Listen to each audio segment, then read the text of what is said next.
I'd like to do another number for you right now, taken from the same album.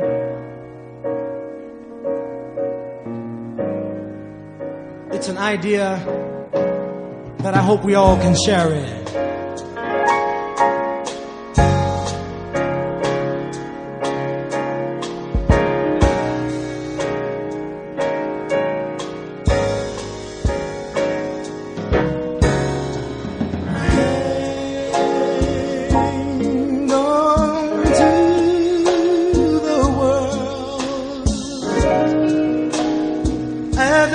Around.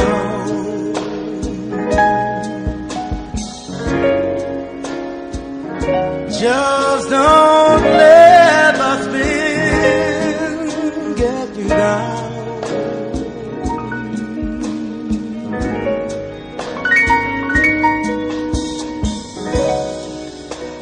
Things are moving fast.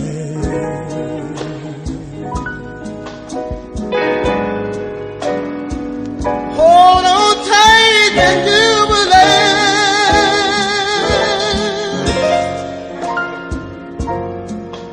Keep your self-respect,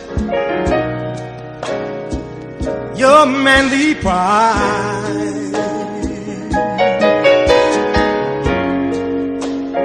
Get yourself in gear. Keep your stride.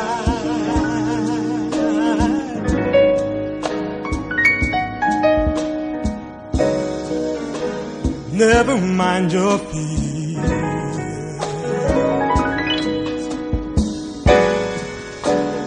What a day will soon be here. Take it from me, someday we'll all be free.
you give my band a big round of applause?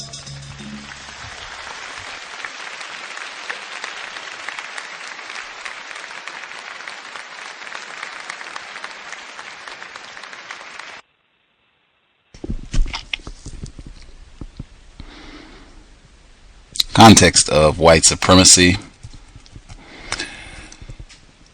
Ooh. Gus T Renegade.Is in for another program. Hopefully to share constructive information on the system of white supremacy. I hope this will be a constructive investment of your Wednesday evening. Today's date, Wednesday, June 13th, 2012. So I have been told. Quickly, there was someone, they were trying to use the Skype line to dial in. If you want to dial in via Skype, I put it in the chat room. It should work. If there's an issue, you can let me know. The Skype line, you have to, you can just add this handle to your contacts. It's long, but it's free conference call HD.7676. Whole thing, no spaces. Free conference call HD.7676. No spaces. Just put it in all like that. And the code is 564943 £. You can use that. It is free. It's just like a Skype to Skype call. If you add that handle, the free conference call HD.7676, if you add that to your contact line, right? All you have to do, you should hear like a little beep, and it'll give you an option to put in the code. When you put in the code, it should work.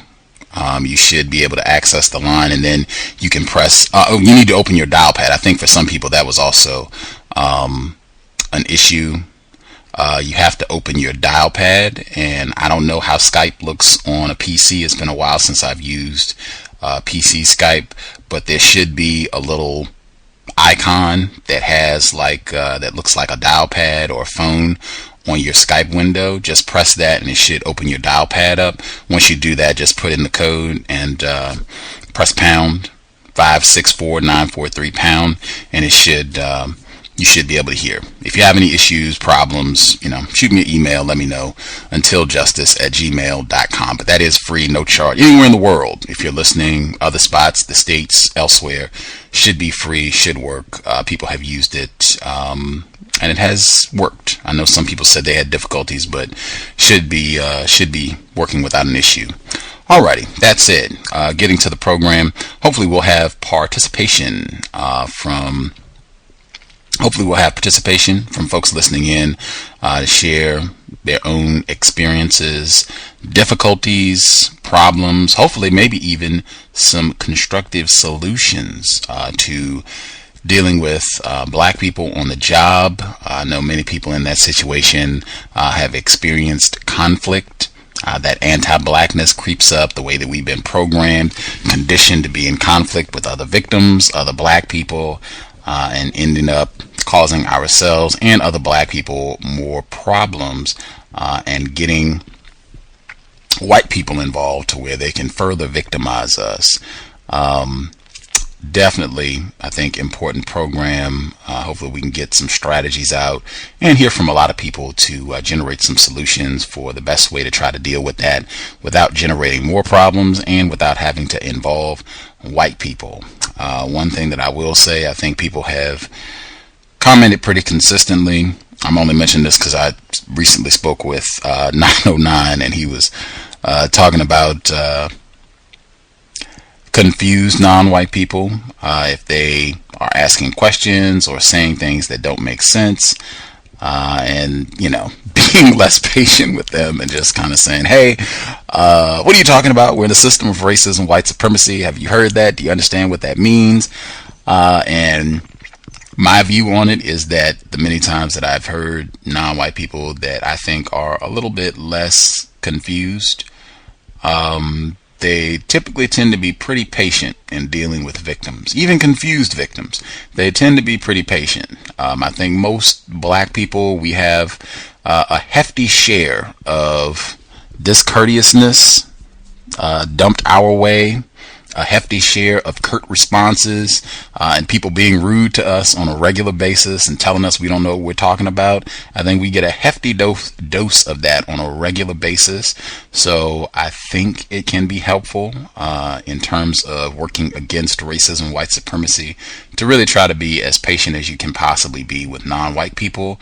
And I think in terms of the workplace and trying to minimize conflict with black people, being patient, definitely keeping in mind that you want to resolve problems without being mistreated, but trying to be patient with other black people. I think that can help and go a long way. I would even remind folks how to win friends and influence people can probably also be a big help.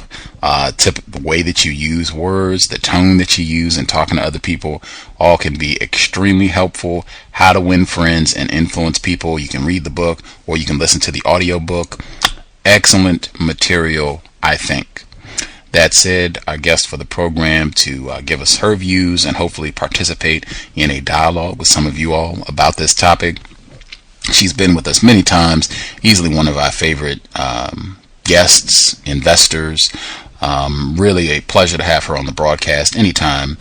Co-author of The Beauty Con Game, The Interracial Con Game, Black Love is a Revolutionary Act, and Trojan Horse, Death of a Dark Nation. You can visit the website trojanhorse1.com. It is the number 1, trojanhorse1.com.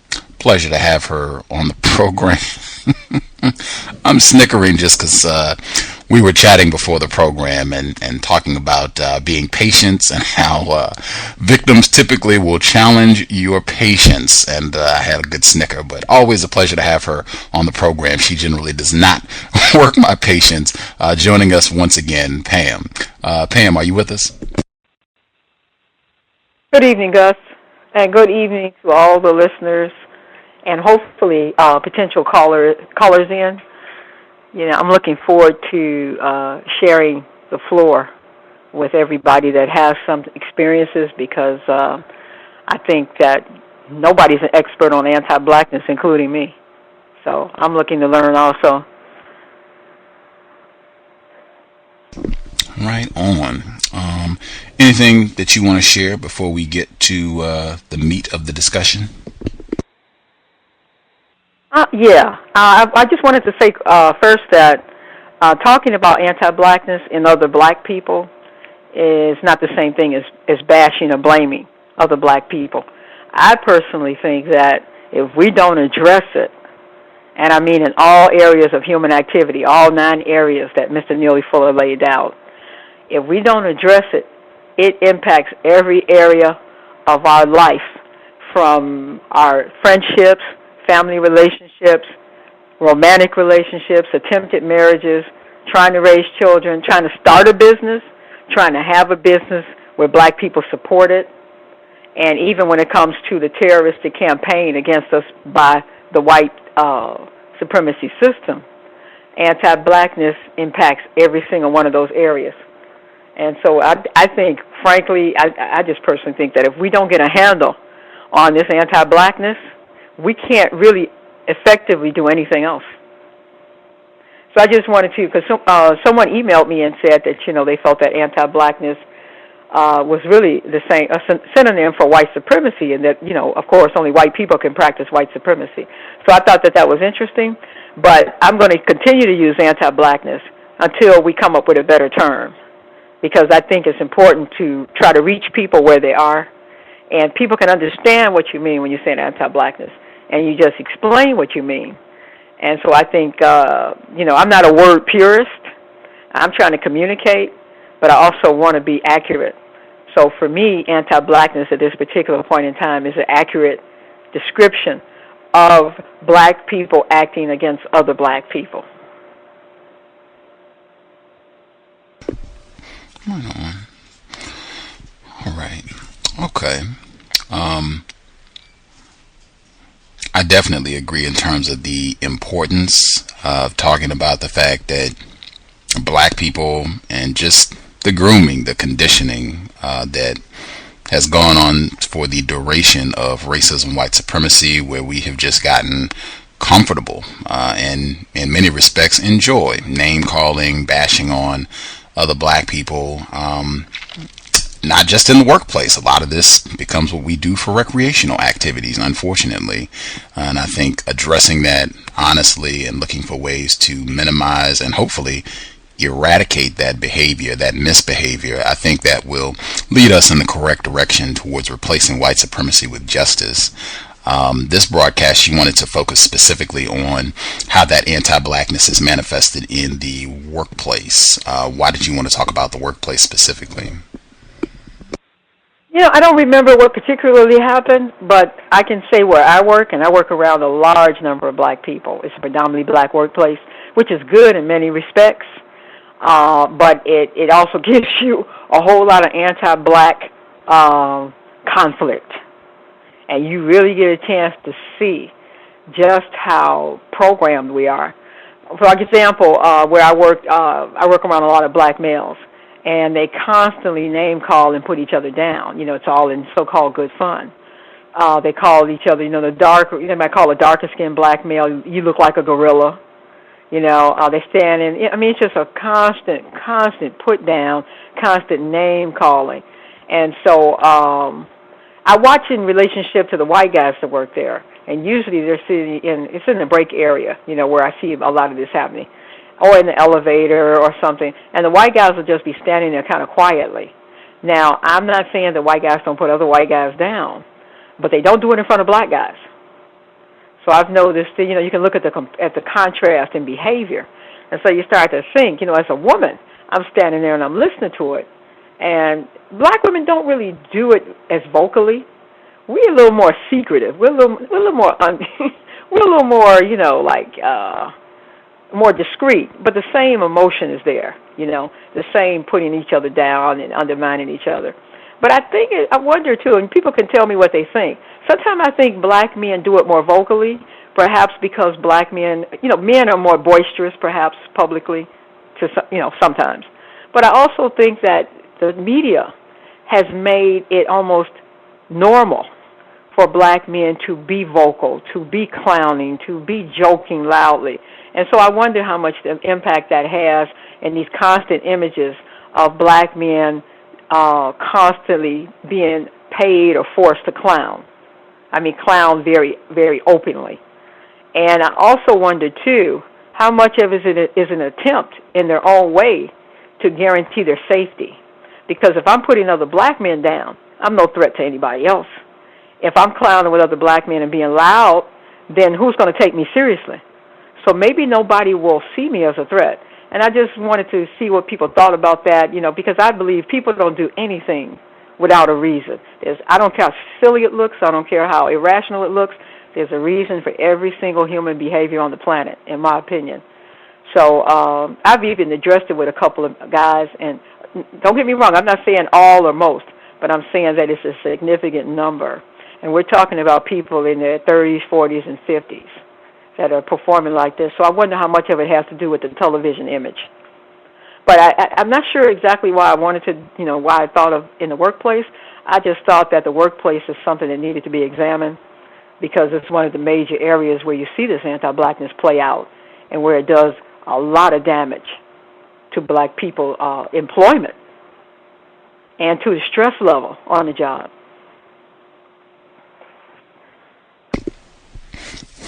Since you become more informed about racism, white supremacy, is there a difference in terms of when you see this sort of behavior, misbehavior really, when you see this sort of misbehavior happening on the job, is there a difference with regards to what you do now, what you say now, as opposed to when this sort of thing would happen when you were more confused in how you would conduct yourself? A slight difference. I have to be careful, because, it's so hard because there's one guy at work, and he's a dark-skinned black male, and I can tell that he's been mistreated because of his color, and he's one of the main, he's constantly, he wants to be a comedian. I think he's trying to be a comedian professionally, he's about 60, and how do you bring that to a person? I bought a DVD of his, and I listened to it, just to support him, and I was appalled by the stuff that was on it. Oh, it was horrible, full of vulgarity. Now, listen, I'm not a shrinking violet, I mean, I can take some cussing, and I can take some vulgarity, but I mean, it was really horrible. So when he saw me the next time, I said, he said, well, how do you like it? And I said, it really wasn't my taste. I said, but it seemed like the people in the audience enjoyed it.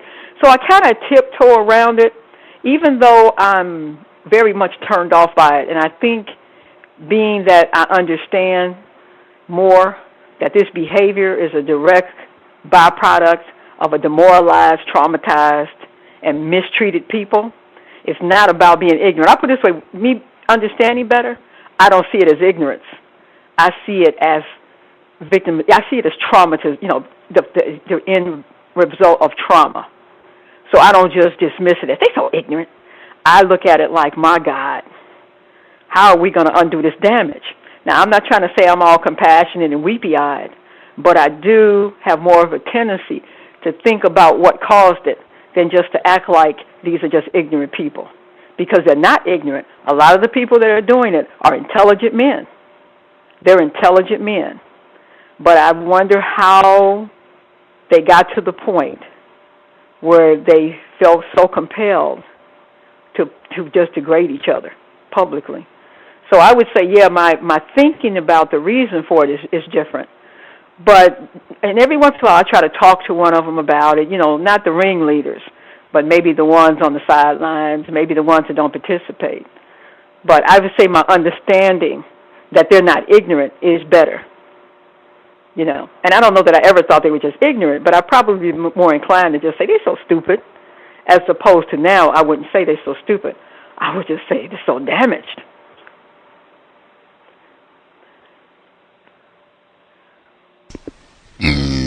Wow. I will give out the number.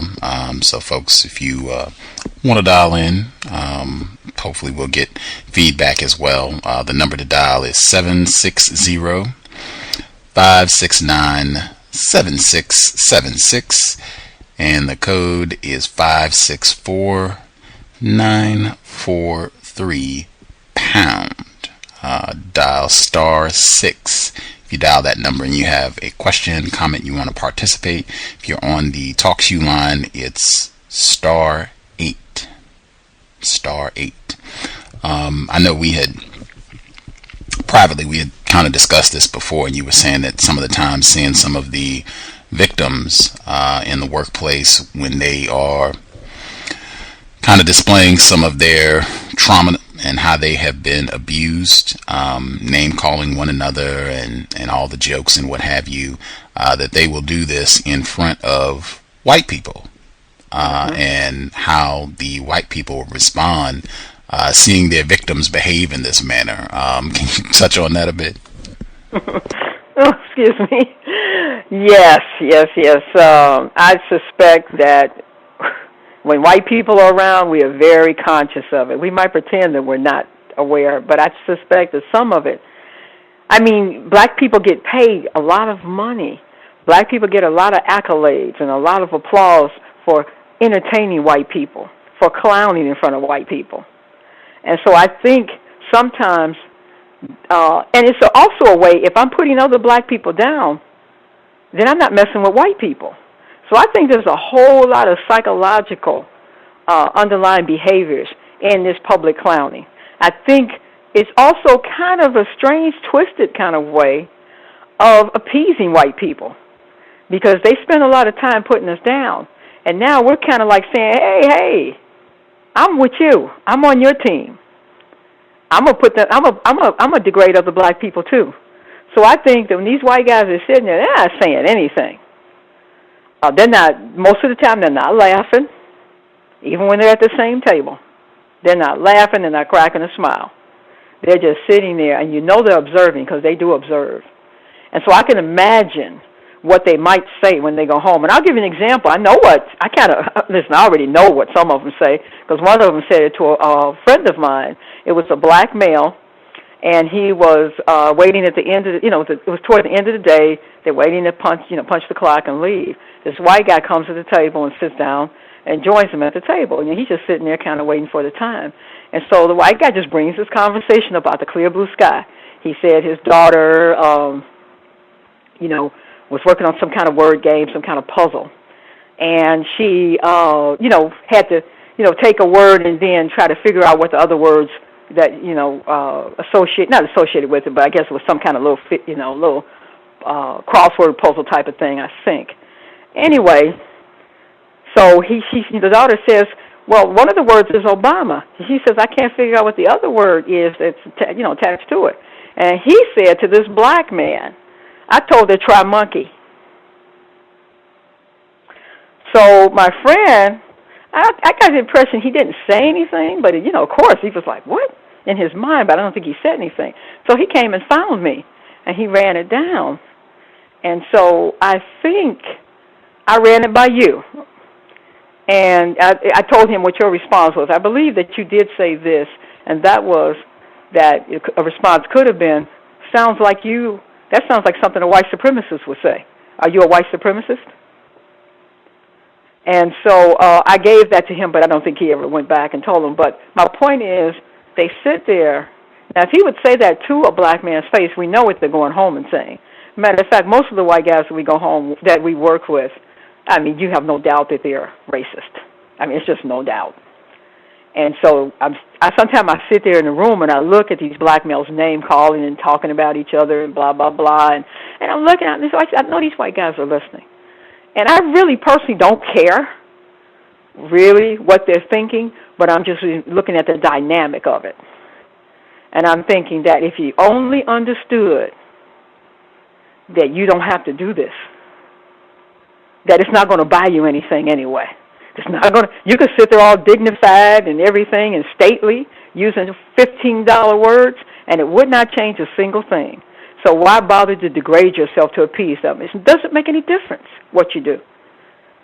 So I've actually had a few conversations with some of the guys and stuff, and they kind of know. But I think that compulsion is so strongly programmed into us to degrade ourselves and to degrade other black people and to appease white people. Because black people clowning and putting each other down in public is just a way of waving the white flag and saying, I surrender.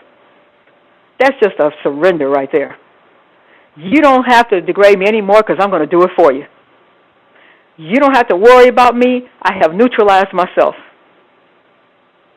So the only reason that I observe it with the white guys is just to observe the contrast. But personally, I really don't care because I could sit there with a PhD, a UCLA surgeon with my surgeon scrubs on, and guess what? I'm still an N. So those guys, some people think, well, they just make it harder on us. When black people act a fool, they just make white people. No. They didn't make white people think anything. They already thought it. You're not making it hard on other black people. It's always been hard on black people. Black people have jumped through every hoop in the world. And I want to get off on start rambling, but I'm just saying that the dynamic is kind of interesting. And I would suggest to other people, watch and observe what white people do when black people are talking. What do black people say and white people don't say anything?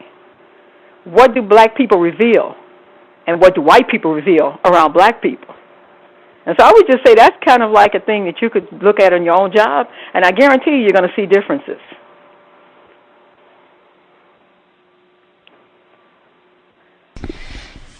Absolutely. It reminded me, this is in the second book, Black Love is a Revolutionary Act, where you all make a concerted effort, and I think that was a really wise move to tie a lot of our behavior patterns to the trauma of being on the formal plantation, slavery. And a lot of those things have carried over, unfortunately, because we are still on the plantation, racism, white supremacy. And I think just, for folks to keep in mind, during formal slavery, really all throughout the history of racism, white supremacy, white people have rewarded black people for spying on other black people, snitching on other black people.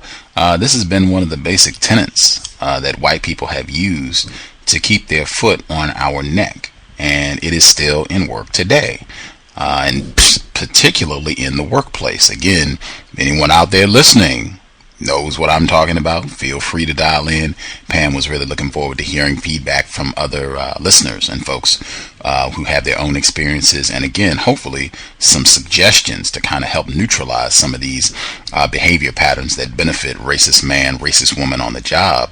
But in the workplace specifically, this continues, and it reminded me there was a black female. She called in. I just couldn't dig in the archives to find where it was because it was from a while ago, but she said she was on the job, and she said that she had an office to herself, and she would leave. She would get her work done, and she would leave. She would get her tasks completed, and she would leave maybe 30-40 minutes before the end of the day.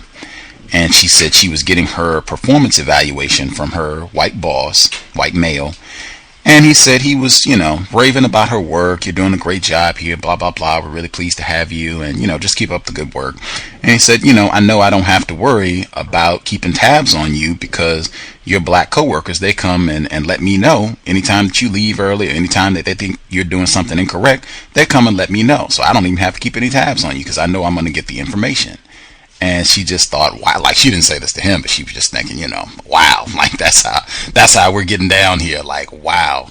And I'm sure, other people can relate to that sort of behavior, but I think it is important to kind of keep that in mind, that this is what white people have groomed us to do throughout the history of racism, white supremacy, and to kind of keep that in mind. I think as you become more informed about racism, white supremacy, we should try to be prepared so that we're not surprised. I think Mr. Fuller has said consistently, codification is about not being surprised about racism, white supremacy, and recalibrating your expectations. So you kind of know what to expect, you kind of know what to be on the lookout for, and I think with regards to being on the workplace, unfortunately, and it's not bashing black people, it's just this is the dynamic that white people have encouraged. This is the dynamic that white people want to see amongst black people, and they have been very successful at dangling all sorts of trinkets and rewards, money, even just thinking that this white person will like me a little bit better if I make an effort to go out and snitch on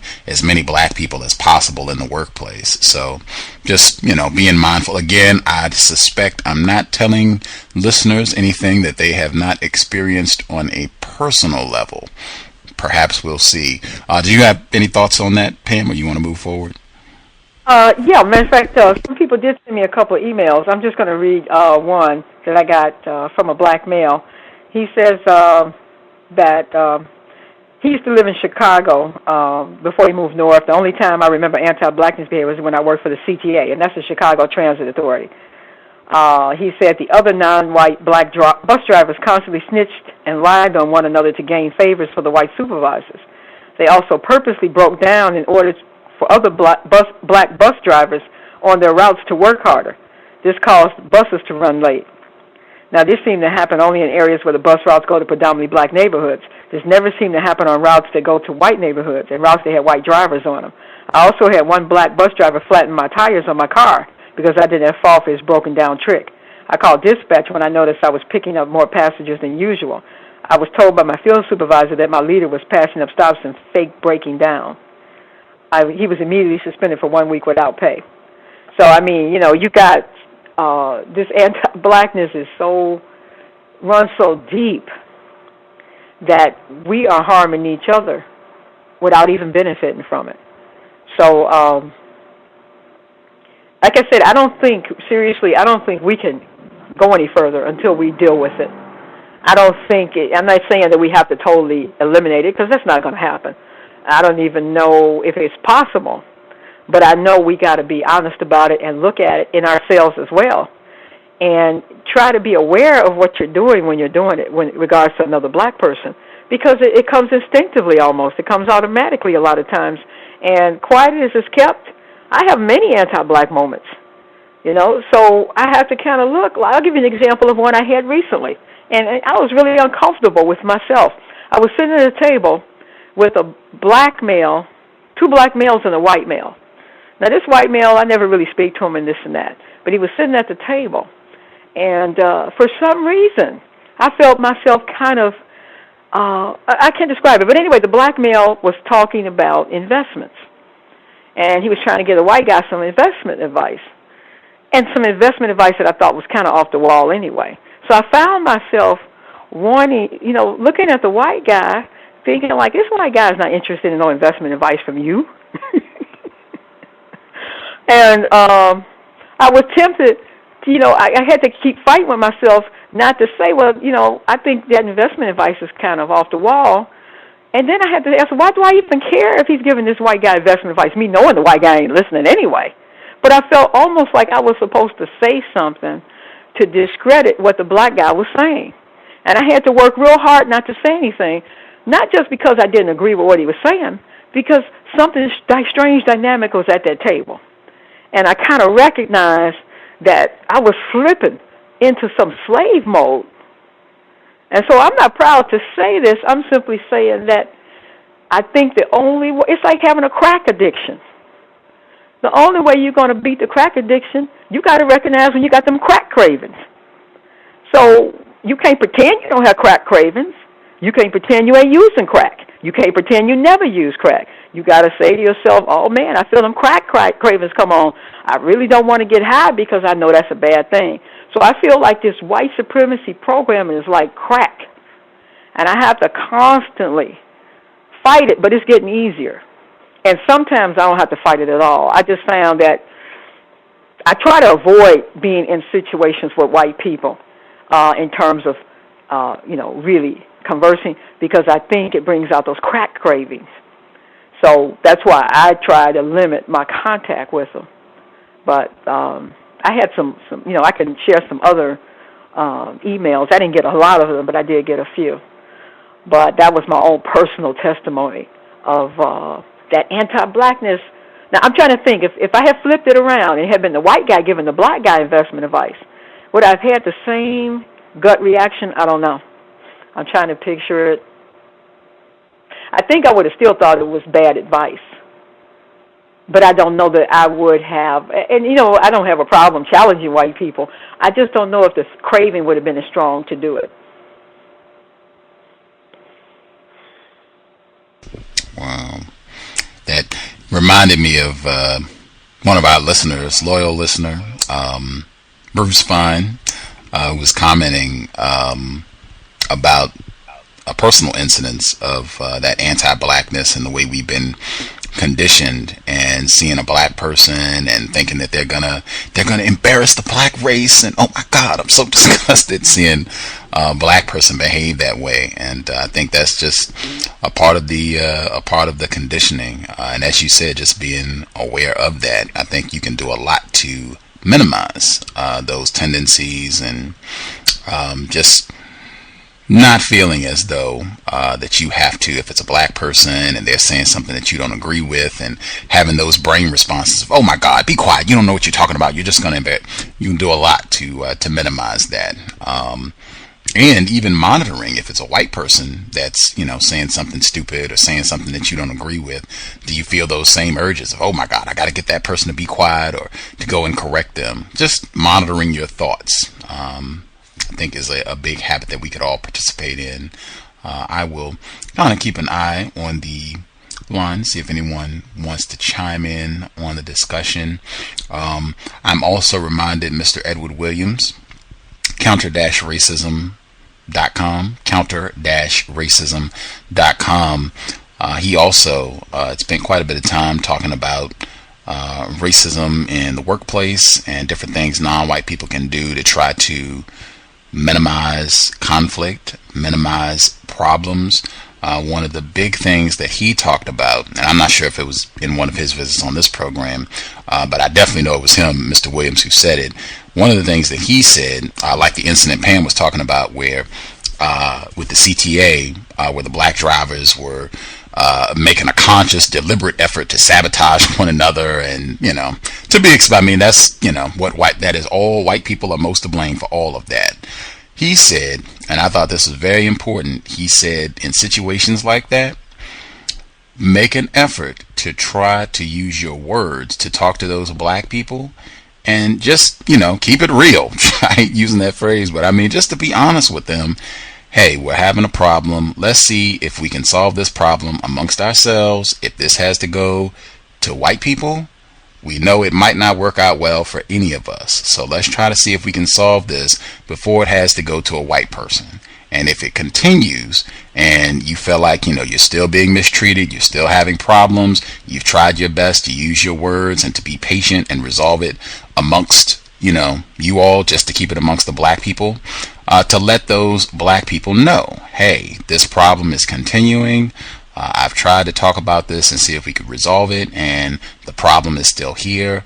I'm going to have to go and address this with white people, to kind of let them know, so that you give your other black coworkers every opportunity to try to get things squashed before you have to involve a racist in the problem, which could just make it way worse for everybody involved, because it's not like you can expect white people to do the correct thing. So I thought that was a great suggestion from Mr. Williams, to really try and let those people know, to be explicit about it. I really want to see if we can take care of this issue without having to involve white people. You can even call them by name. I really want to see if we can get this situation wrapped up without having to bring Mr. Henderson into it, or if it's a white woman, Miss Hughes, into it. I really don't think injecting a white person in this is going to be in our best interest. Can we please squash this before they get involved? Because I think many black people, regardless of how confused they are, they will at least acknowledge, oh yeah, Mr. Henderson does have some power. Maybe we don't want to get him in, but let's see if we can squash this. Just tossing that one out. Let's see. Unless you had something, I did see one person with a hand up on the switchboard. Do you want to hear from the caller, or did you have something you wanted to get in? Oh, no, we can listen to the caller. Okay. 8662. Your line should be open. Hello? Can you hear me? Yes, ma'am. Oh, hi. This is Linda, and I was listening to your program. I think it's a really great program. What you're talking about is really wonderful. But it's right now, I work at home. I work for, from home and work for an airline. But before, I used to work at the office, and I always had a really terrible time with our people, like gossiping, especially with a lot of women. We, talk, and then they would one backstab the other, and it's like a team. And it's almost like being in sixth grade. And I thought you were my friend, and why are you talking to her, and this kind of stuff. And, well, to make a long story short, now I work at home, and I don't experience as much stress dealing with our people and stuff. So I feel better about that, but I do miss the people contact, like lunch with people and talking. But I feel so relieved, so I don't have to deal with all the conflict being with our people, the name calling and all kind of just little things that we do to each other. I guess I do my share too, but I just thought that was, so I don't know. I just thought I'd mention that to you, but I understand about that. And then one time, like I thought this person was my friend. I confided in her, and before I knew it, it was all over the place. Mm-hmm. And I guess it's my fault, but I thought she was really my friend, and she just went back and told people everything about me. I was like, oh, my God. And then also, an incident happened. This happened a while back. My son became ill with a mental illness, and so it was this guy at the office, and, we had a little tension between us because he wanted more than friendship, and I didn't want that. So anyways, to make a long story short, he made a big deal, well, your son has schizophrenia, ha, ha, ha, and everybody was just laughing, and, they thought it was a big joke, a big funny, and that's mostly was all black people laughing, and then the white people were, like, sitting back like, oh, yeah, ha, ha, like cheering them on. And so, I don't know, and then it was like, oh, I talk too proper, and, they would just talk about me from head to toe, you wear too much makeup, this and that. So then when I started wearing my hair natural, that was an issue. Well, why are you wearing that? It's too ethnic, and, but you never going to move up because of that, and blase. And then, well, I'll be finished. But then there was this one person, a non-white person from Asia, and she used to date black guys, and they'd give her money, and all the black people would tell her how beautiful her hair was. And anyway, she told me, something about my hair was I was a nappy-headed, blah, blah, blah, you know. So I confronted her, and, you know, we weren't friends anymore. But all the black people said, well, your hair is nappy. I said, well, no, that's derogatory, the way she said it. And they just like, well, why are you getting all upset? But I said, no, she's not saying that my hair is nappy, like being natural or something wrong with it. Well, anyways, I'm at home working, and I'm happy about it in some ways. So I just said, it really hurts each other the way we do cut each other down and backstab and all kind of vicious things. And I don't know. And the white people are sitting back just laughing and kind of like, I don't know, not to care what they say, but it's kind of like, I don't know, they kind of perpetuate it and sort of have a little entertainment while they work, you know. But anyways, I think what you're doing is really great, and I'll listen and participate, and, you know, and I try to tell, you know, I'm not trying to tell anybody, but I read different books, and, you know, I'm reading books and they say things like, well, what are you reading now? Because they read a lot of novels, and they don't read any serious stuff, and they call me Miss Black or Miss Africa or whatever and all this, so that's a lot of attention. So really, you know, I'm glad not to be without people, even though I'm isolated, but I do have my friends where I live at and everything like that, but I just thought that was, it's really bad it comes down to this, but this is what it came down to. So, I don't know. So I don't know what to really say about it. I just say that I'm glad I came across Mr. Neely's book talking about, you know, how we've been conditioned to hate each other and, you know, through slavery and whatnot. And even, you know, I have things like anti-black myself because even my current husband knows that I'm, you know, reading different books and why do you want to do that stuff? And I ain't into that black stuff. And, you know, we have it, I mean, we're like tooth and nail, you know.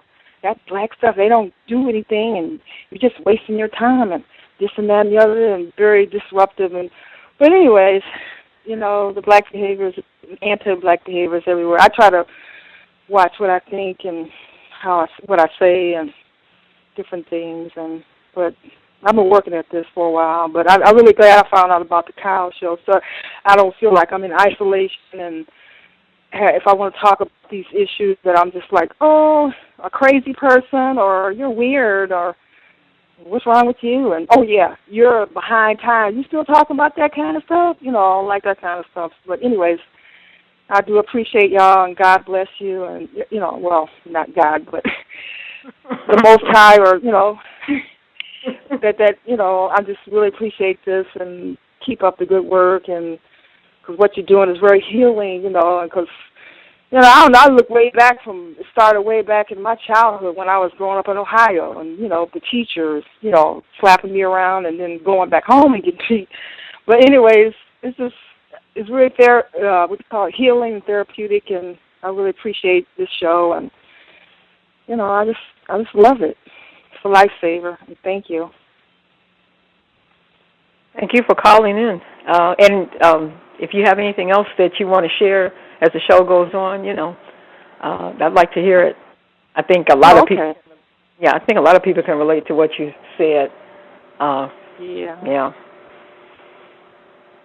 it's kind of a lot of anti-black female on black female as well. Yeah. It really is. Really is. And even like, you know, I don't know. I had a friend that she was really dark-skinned and very beautiful, but she told me, you know, her story about what happened to her as a child, and now, and with her family rejecting her and stuff, and now she only likes to date white guys, you know. And I try to, you know, tell her about different things, but her mind is totally closed off because she has such a negative experience with her family and other, you know, us as other black people saying, oh, you dark, you black, you know, you pretty for a black girl and all this kind of stuff. And she just got her whole mind closed off to black men. She won't even date him. I'll say, oh, you come meet this guy. Is he black? And she don't want to talk, you know. But anyways, I don't know. My question is that, you know, I've been reading a lot of books for a long time, but it seems like, I don't know. I know this, it helps, it's going to change. It's changing as we go along. But I don't know. It seems like the younger group, you know, how do we reach them? Like I would think like what can I do to help other people? And because I heard my husband say, well, you're not doing anything, and I'm saying, well, what am I doing? And I think about it, I'm not really doing anything. I read books and I listen, but what is it? Should like I don't know. Do you have children? Yeah, but they're older now, and my son is older. They're like 21, so, and they have African names and stuff like that. But I've been trying, since a long time, reading and trying to do different things, and so I suppose probably reach the younger people. That'd probably be the best. Do you have any suggestions? Like, because I live in like an isolated area in Texas, like really, kind of country area. So, do you have any suggestions to how to help younger black people in a place in Texas, a really small town? Yeah, that's a $1 million question. The one thing, you say you're not doing anything, but actually you are doing a lot. One thing is the hardest person to convince is yourself. And if you can make change in yourself, you're doing a lot. And also, you're a role model for other people, whether you realize it or not. For your children, for people around you, you are actually a role model. And I don't mean that they have to look up to you, but people are influenced, even if they ridicule you, if you're consistent and you decide that you're going to be a certain way, a self-respecting way, you are influencing people, even those people that you think are ridiculing you. Now, you can't change them, but you never know when that seed will be planted. You never know when that person, because I've had people come to me and ask me something, a good length of time later, remember when you said X, Y, Z? I see what you're saying now. So I think black people, unfortunately, are going to go through some real storms. And some of this black talking this, some of this, why you want that black stuff, some of them, maybe not most of them, are going to figure out why you was talking about that black stuff. So, you just never know. You try to plant the seed by your example, and you try to plant the seed by not co-signing and not participating in foolishness and things that are disrespectful. Yeah. And you're a leader of one, and what you do does matter. And if you don't influence a lot of people, it still matters what you do. But as far as suggestions, maybe we'll come up with some suggestions together as the show goes along. Okay. Oh, thank you for your information. And I have read some of your books too. They're good too. Okay, good. Read Revolutionary Love and what was the other one? Beauty Kanye. Yeah, and what's the other one about? It's a Trojan Horse, and then there's Interracial Kanye. Yeah. Good. So it's really one thing you can do is you can share information in the book with other people. Like, for example, if there's something in particular that you think that person might read, you could, show them something in the book. Because sometimes people have to kind of decide for themselves. I can't sit there and be preaching to people, but sometimes if they can read it, it might be something that they feel like they found out, that they're thinking for themselves. Yeah, I try to watch I try not to say nothing because I don't sound like, I'm on my soapbox. I try to keep my mouth closed on certain things. I've gotten a lot better with that. But, I'm saying, well, I'm glad this show is on because it's like, okay, I'm not in Mars. I'm not all by myself. So. Right. Validation is real important. And I think that's why this show is so valuable, is because I think it's a hard road, and the road is hard enough, trying to become so-called conscious, trying to be more self-respecting, trying not to be a program robot. That road can be a lonely road, and when you don't have anybody else that you think is on that road, nobody you can talk to, it can be a devastating road. So I think shows like this are real important because it lets you know you're not by yourself. You're not crazy. You're not imagining things. Something is really wrong. Yes, it is. We had another female caller, LBM. She's also on the line with us. Or if you give me a moment, I thought I had her line. Okay. LBM, your line should be open, and I'll give out the number again in case folks want to participate. 760-569-7676, and the code is 564943 pound. Press star 6 if you have questions or comments. If you're on the TalkShoe line, it's star 8. LBM, your line should be open. Hey, greetings, Gus. Hi, Pam. Hi. One of the things that I have come to accept, particularly on the job, is that sometimes to extend yourself to other black folk on the job is to invite whites into your space. And that's what I absolutely don't want. I basically want to be left alone. And so sometimes I will not extend myself to some of the black people on the job that I see may be overly friendly with, some of the white people on the job. Now, unlike you, Pam, I don't have any great number of other black people on the job. There's no two of us in the same department. So, we're pretty scattered, and it's an interesting dynamic because, you see each other, maybe in the hall or on the elevator, and, I guess we're all wondering where, the other person is. But what I don't do is assume. I don't assume that, any other black person on the job thinks the same way that I think. I've had over the years, I just, I do me. They see, it's clear to see, who I am and, pretty much, where I stand. And so I've had people come to me over the years and, say whatever they've said, and, I've responded, the way that I would respond. But, like the other sister was saying, as far as the soapbox and all, I don't do that because basically on the job, I value my peace. I value being given the work and being able to do it without being in such close proximity, to white folk, and I don't want to invite that.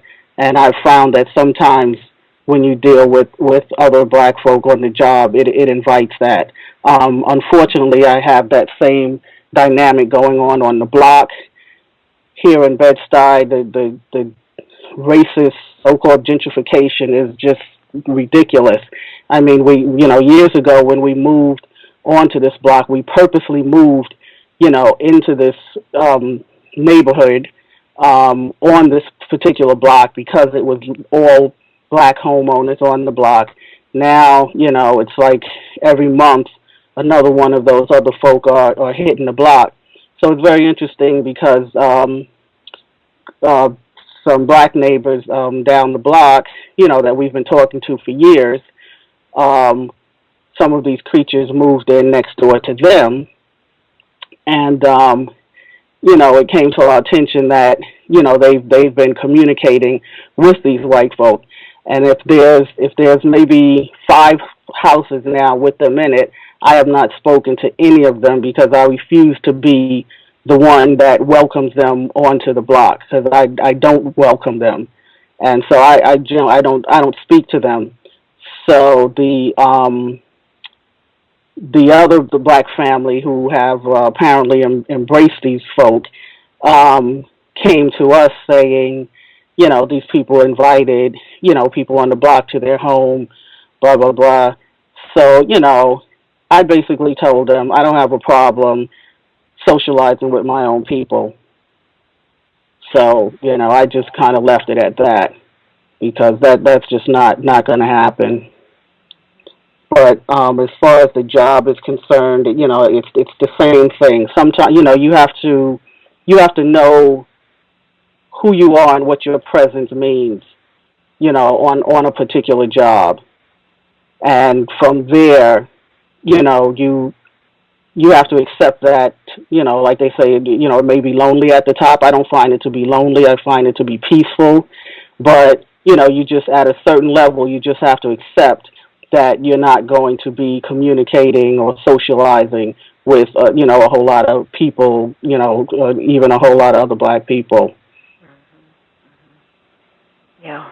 Yeah, I think that's the difficulty for more and more black people who are trying to be self-respecting and trying to overcome the crack addiction, is there's so many black people whose environments have been infested that if you try to associate with a lot of different black people, they've got white people in their family, they've got white people that's married into their family, right. They've got white co-workers that they think they're friends with, they might be dating a white person, they might call themselves socializing with them. So really it limits the number of black people that you might want to be around. And if they have that circumstance, even when the white person is not around, they feel compelled not to be too black, not to be too so-called pro-black. They feel guilty. They feel afraid that maybe they're doing the wrong thing by even listening to anything about racism. Because, my son, he's got a baby with a white girl, so I don't really want to. I remember one conversation I had with a black lady from California. No disrespect to Californians, but good galamala. Yeah. I have found consistently that it's like you're the boogeyman when you bring up white supremacy. So she was from California, and we were in a class together for our job, and we got in a conversation, and she said something. She started the conversation, and she said something about her son having a baby with some white female.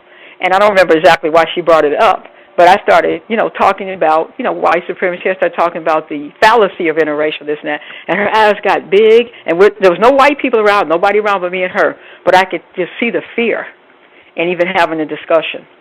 So once the white people get into the social space, black people become neutralized. Right. So now you have to limit your contact with black people. Right. And sometimes your own family members. So it's, like I say, this is not an easy road. But I'm going to tell you, it's the only road to me that leads to the ultimate, maximum possible self-respect. Because there's no self-respect in sleeping, having sex with people that are mistreating you. There's no self-respect in socializing with people who don't say anything about you being mistreated.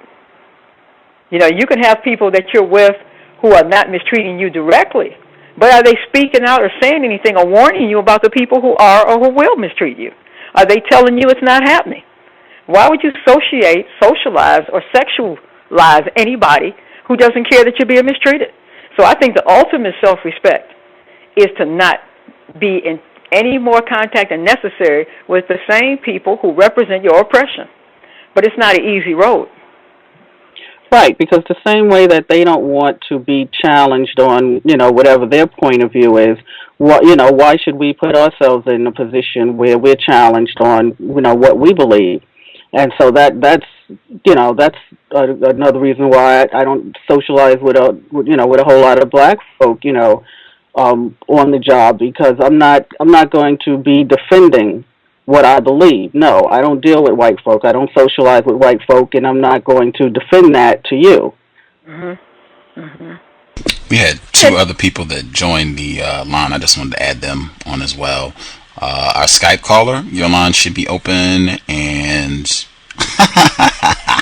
I don't know if this is Bruce Fine or not, but 9080, your line should be open as well. 9080. Can I be heard? Yes, ma'am. Hi, good evening, Gus, Pam, Justice, and the COWS listeners.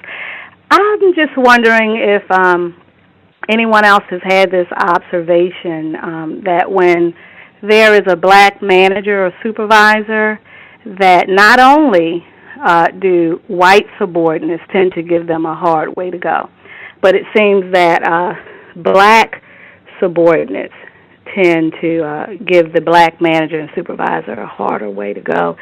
They tend to challenge them more. I've noticed they tend to think that they can not do their work, show off or whatever, and that black manager or supervisor is not supposed to say anything to them to correct that behavior. And if they do, they tend to want to take it to a higher level, someone over that black supervisor or manager. And I'm wondering if anyone else has noticed that. I have too.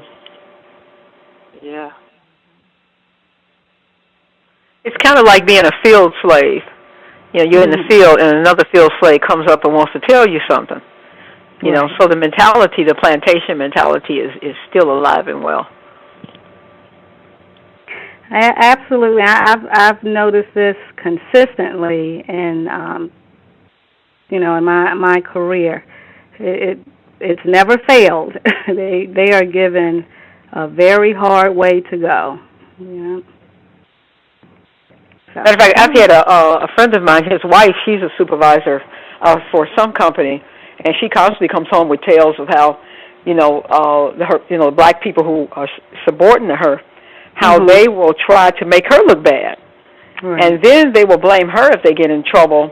And she says many times she's tried to actually save people's jobs and help them until she realized that they were trying to hurt her on the job. Right. It's just that program and that psychology, that plantation thing just hasn't left. And then I also define it sometimes like as a manipulation.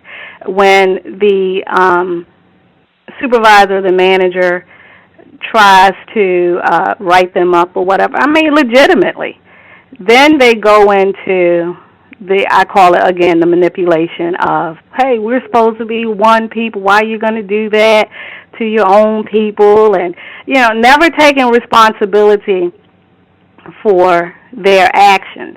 But now the supervisor or manager is supposed to come in and just let them get away with everything.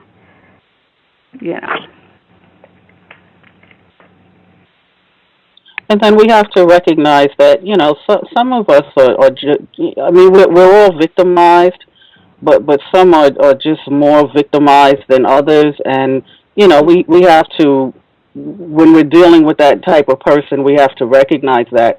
Because I know years ago, I had a situation, and I encounter this often, not always on the job, but sometimes just, out, personally, out in space, particularly out, with my husband or just out. But I had this several years back on the job where, another black female on the job who's, does the whole perm and, she really puts a lot into having this, long straight hair. She's, one of our lighter hued sisters.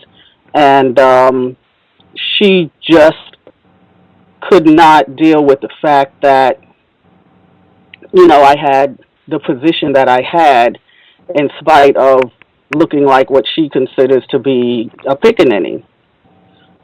And she just couldn't, it just ate at her.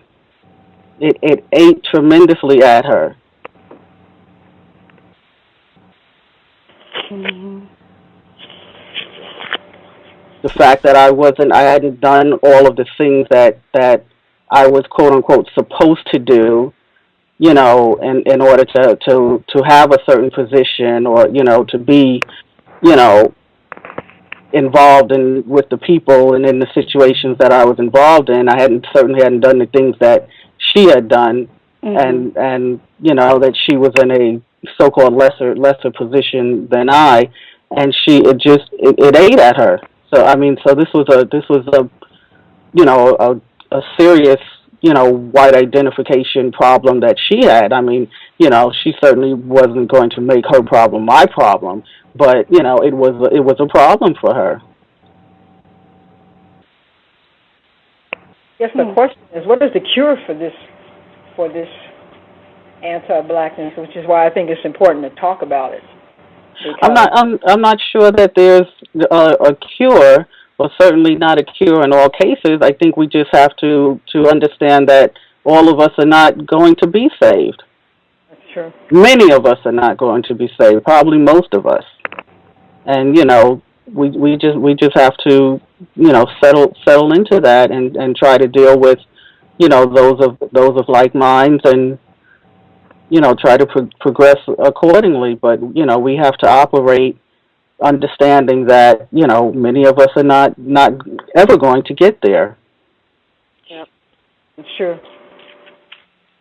Yeah, I think I've come to that conclusion as well. Me too.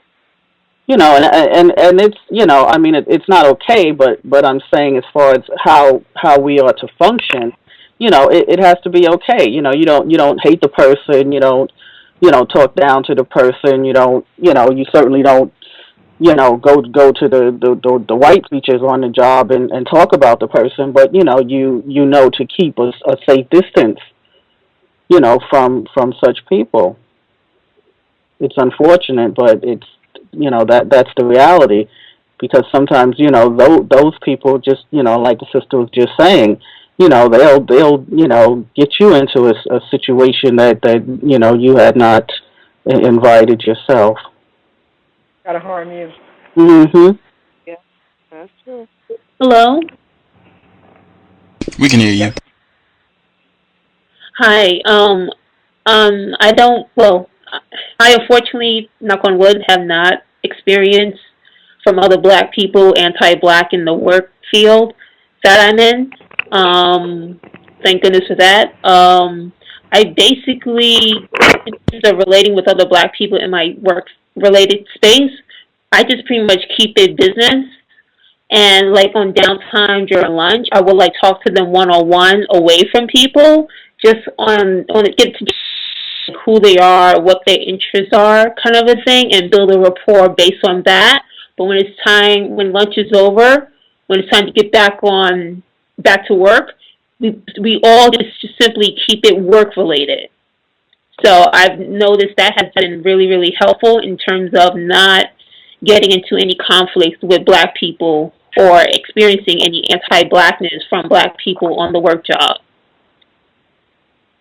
And another clue for me, which had helped me to avoid anti-Blackness from Black people in the workspace, is anytime I see like Black people gossiping and acting real like catty or chatty, I know to stay away from them, because that right there is danger, and you don't want to get usurped into that world of pettiness. So I just simply stay around people who are productive, and they say what they do as well as they do what they say.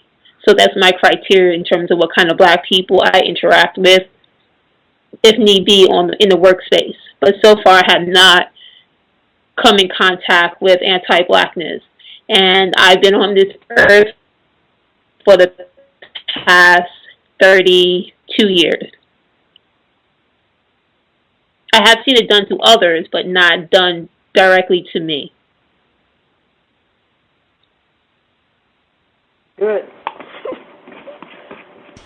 Fortunate. I suspect that's usual, right? Because I suspect that's pretty unusual. And in my work dynamic, I work in a field that's pretty predominantly heavily European, and you got a few Black people, and all my work experience thus far in the creative realm have not been with Black people, especially, for example, Black females who have like straight hair or anything. We all have the quote unquote natural aesthetic going on. So it seems that based on my experience, a lot of people who have this natural vibe about them, quote unquote, are the ones that are hired versus, say, a Black female who has quote unquote straight hair. However, most Black females that I do come across in my field tend to identify with the European worldview. Not so much the Black man, but mostly the Black woman and their standards.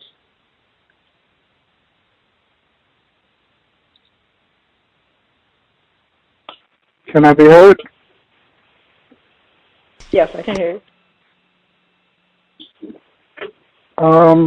I had shared in the past about a supervisor that I have at work, a black male supervisor who he pretty much has recently come to the realization that in our workspace that they've pretty much given him a position as a black supervisor to prevent anyone from saying that there are no blacks in managerial positions.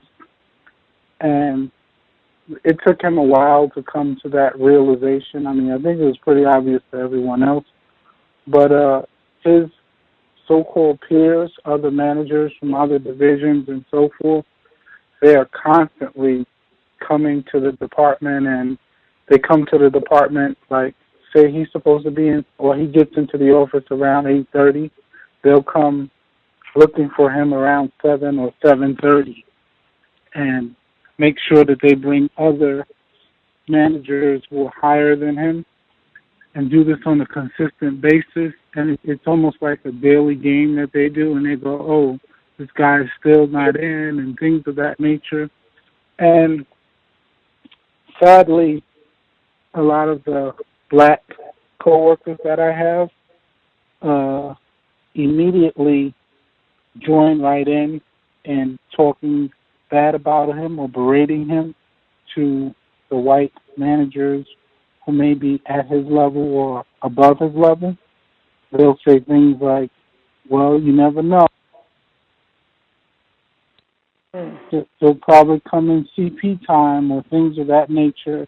And it's pretty sad, and so much so that he has a white female who's his direct report, and other people constantly go to her for information and so forth, and he just passively allows it to happen. Like, he won't learn the system.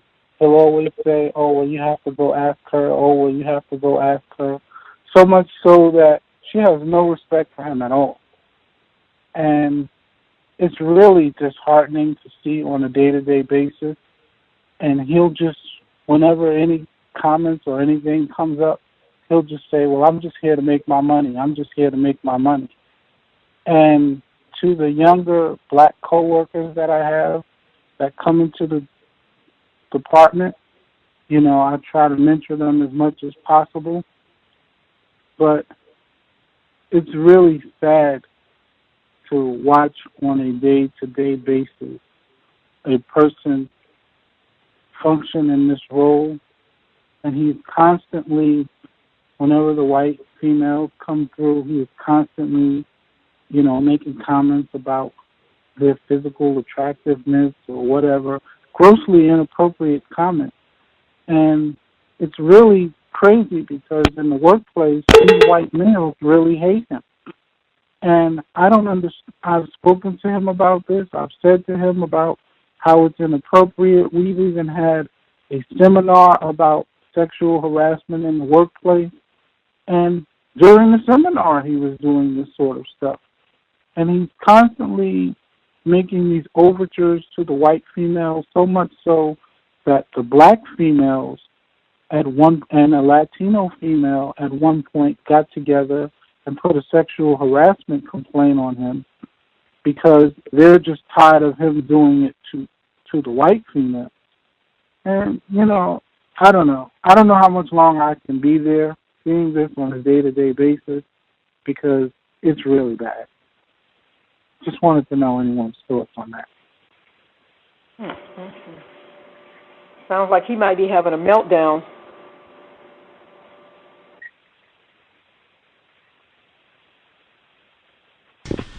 It's possible. Well, Go ahead. I mean, if you're saying that he now knows that he has this position or this title just for the looks of it, I'm not really understanding. I missed something there because, I mean, certainly in terms of the comments towards any females, but certainly white females, that should not be happening. But if he's resigned himself to the fact that he's just there to make this check for as long as it happens, it doesn't seem like that's a bad attitude to have under the circumstances.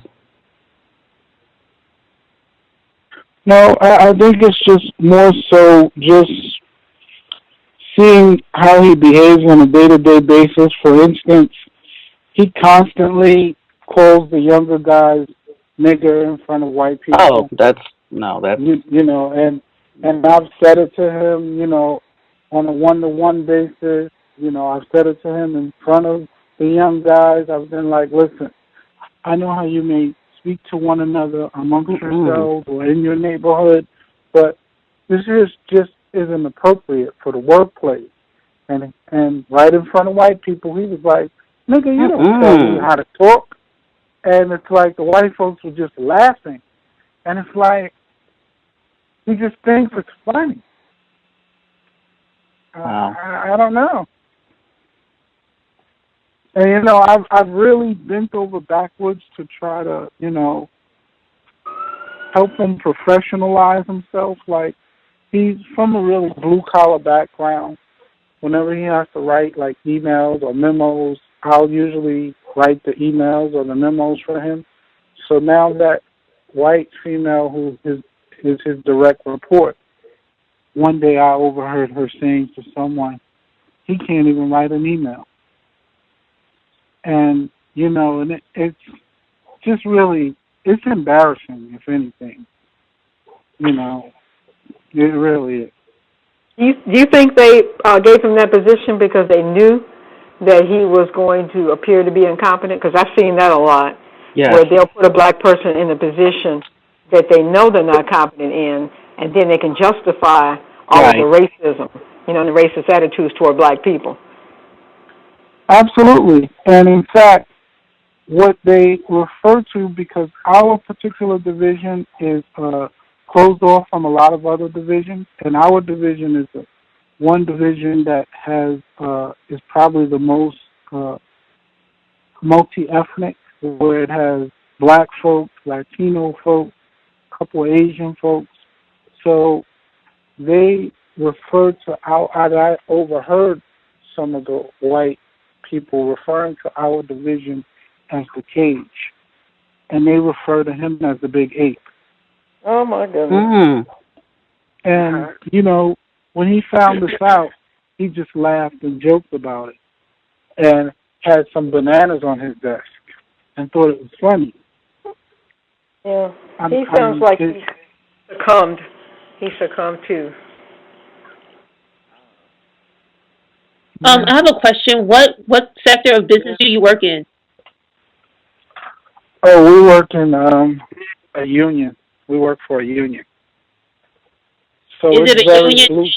Is it like blue collar union that physically? Yeah, but we work labor. We work in the corporate offices, so we don't do anything to deal with like actual union work. But we work in the corporate offices. Okay. No, the reason why I asked because I work in the film industry, so my experience has been different compared to those who work, say, in retail or corporate America. I hate corporate America, which is why I'm in the film industry. And so I just see the experiences are different from my experience. So that's what I was asking. Yeah, I mean, this is different for me because prior to this, I worked in advertising. And, and this is, I do corporate communication, which is a pretty interesting thing itself because they gave me the nickname Obama because I'm the black guy who has to teach these blue-collar white guys how to speak to the media. So they have a huge issue with that. That is a huge issue, And, and I'm like, you can't say forget about it and stuff like that in front of the camera. So that's a really huge issue, Would you consider it to be anti-black to actually be relieved when you don't work around a lot of black folk? I don't. I don't. I call it anti-chocolate European mentality. Anti-insanity.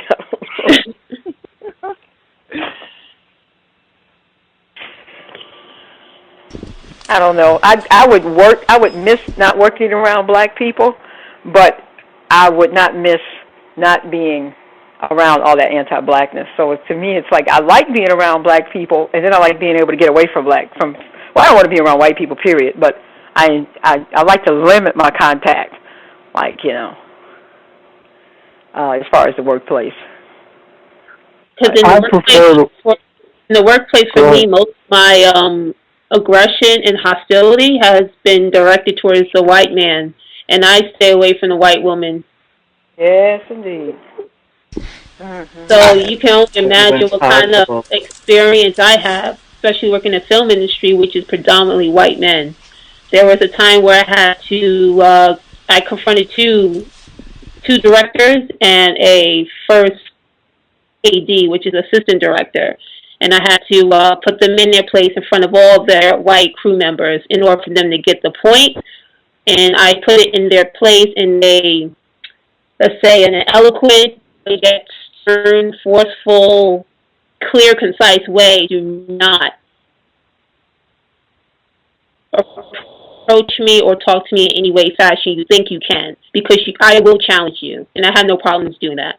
And after that, encounter with these white guys, their demeanor towards me has changed completely. For the better, that is. Even though I know underneath they exceedingly hate my ass, but they know not to approach me in that manner. Well, when I have got into situations with coworkers, particularly white coworkers, where it's been a question of, like, for instance, I remain very codified in everything that I say on the phone. I speak to everyone with the same exact words. I give everyone the same exact information with very few deviations unless it requires it. Therefore, no one can say, you said this or you said that. And it's very scripted. And I had a white coworker recently. He came with all this emotionalism. Oh, you did this, you said that, you said that. I said, I don't believe that's accurate. He goes, what do you mean you don't believe that's accurate? I said, that does not seem like something in line with what I will do. Well, I believe this, I believe that. I said, well, it's not about belief, it's about evidence. And I want to hear your evidence that substantiates exactly what you're saying. And he immediately goes, it's fucking Obama. And all of the white guys start laughing. And, so that's the name that I have in the office, Obama. It's interesting. There are two other people that called in with a hand up. See, Dr. Trav has joined us as well. Dr. Trav, 41510.com. You can check out artwork, graphic design.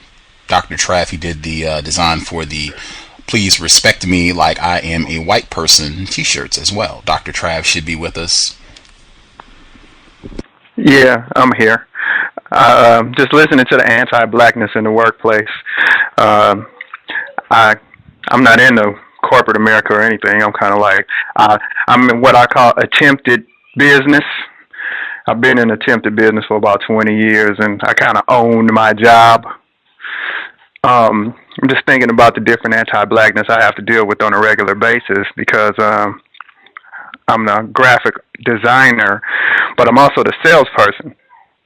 And over the years, we've done music and we've done clothing, and it was always me who would have to go out and try to, after making the product, I would have to try to go sell it, whether it was to a record store or a clothing store or individuals, and it was always things like, man, you got mall prices. Why do you charge so much? Did you go to school for that? Oh, yeah. And for a long time I thought it was me, like, in terms of rapper lingo. I said, am I really that whack that, people don't want to pay me? And for a long time I would say, well, it must be me. So I would change things that I did thinking that it would help. At one point, people told me that I wasn't gangster enough and I didn't kill enough people and I should take it to the white boys and the white boys would probably buy it. And, and these were people who I actually made the music for. They would say, nah, that's not hard enough. You need to kill some more people. But after years and years of just thinking, is it me? Is it them? Is it me for continuing to deal with them? I finally came to a conclusion that I needed to, doing what I do, I had to figure out a way to sell my product and services without showing up. And it's rough because you have to be out there in these, well, what they told me was you have to be out in the clubs, you have to have, if you want to sell music, you have to be at the party. If you sell clothing on an independent level, you have to be at the trade show, you have to be at the party, you have to have a table, you need a booth, you have to get different celebrities or performers or people to wear your clothes. But what I found was every time I went out to talk to these people, it's like no matter where I got the product from, it could be I could have a Louis Vuitton equivalent piece of merchandise, but if my name was on it, it was somehow less valuable or not valuable at all, or I needed to pay them in order to wear it. So, or even listen to it. I mean, I would give people a CD, and before they would even hear the CD, they would throw it back out the car window and laugh and smash off like, ha, ha, ha, ha. And I come to the conclusion now, 20 years later, that it's clearly was an anti-black situation. Maybe I was whack. Maybe my clothes did suck. I don't know. But it just happened so often that I began to feel like Barry Bonds, where when you did pitch to me, I could hit it out the park and do a good job. I know I could deliver because of the people that we were connected with. Unfortunately, a lot of the people we got our clothes from were, white companies, which made me even more confused because it was the same product, only we customized it and put our name on it. And again, when we put our name on it, it was less valuable. So after all of this time, I came up with a way to sell my product without showing up, as long as I didn't show up and somebody else that they trusted or valued told them about me or our product or service before I got there, or they had some type of unpaid endorsement from somebody that, like I said, they value, or they, what's that word when you go to people for their opinion? A consultant or something? Focus group. What do you call it? No, not, you know how like you go, yeah, it was like an unpaid endorsement, or you go to this person and you want to know what they think, you value their opinion, and then, I would have a long conversation with this person. Whenever you are approached by somebody who's asking you about the new hot clothing, you say Nike, Sean John, and Trav Lyrics. Throw me in there. Just throw me in there and I'll give you 10% of the sale or something like that. Then, by the time I showed up, it was like my product or my name or my presence preceded me. So you already like it. You already have been given several endorsements. It wasn't me talking to you, because I came to the conclusion that I can't tell you how good I think my product is, because, well, I'm black, and once I put my dirty black hands on it, it's not valuable at all. I mean, that's the way that it came, right? But I do have a large resume, but it doesn't matter. Sometimes even people who I've dealt with 2 and 3 times, every interaction is always a audition.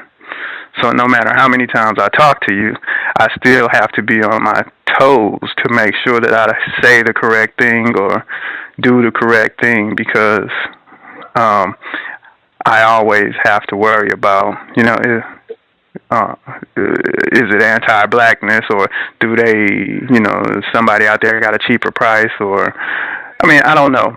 Sometimes it may be me. Sometimes it may be that they don't want to deal with me. Sometimes it may be something that I said, because I tell you, I didn't get here overnight. But, yeah. So I figured out ways to sell without showing up, or do business without showing up, or have my product or service precede me before I get there. So by the time I get there, say, oh, well, he's black, but, it's hot, so I'll deal with him anyway. I had a similar sort of situation.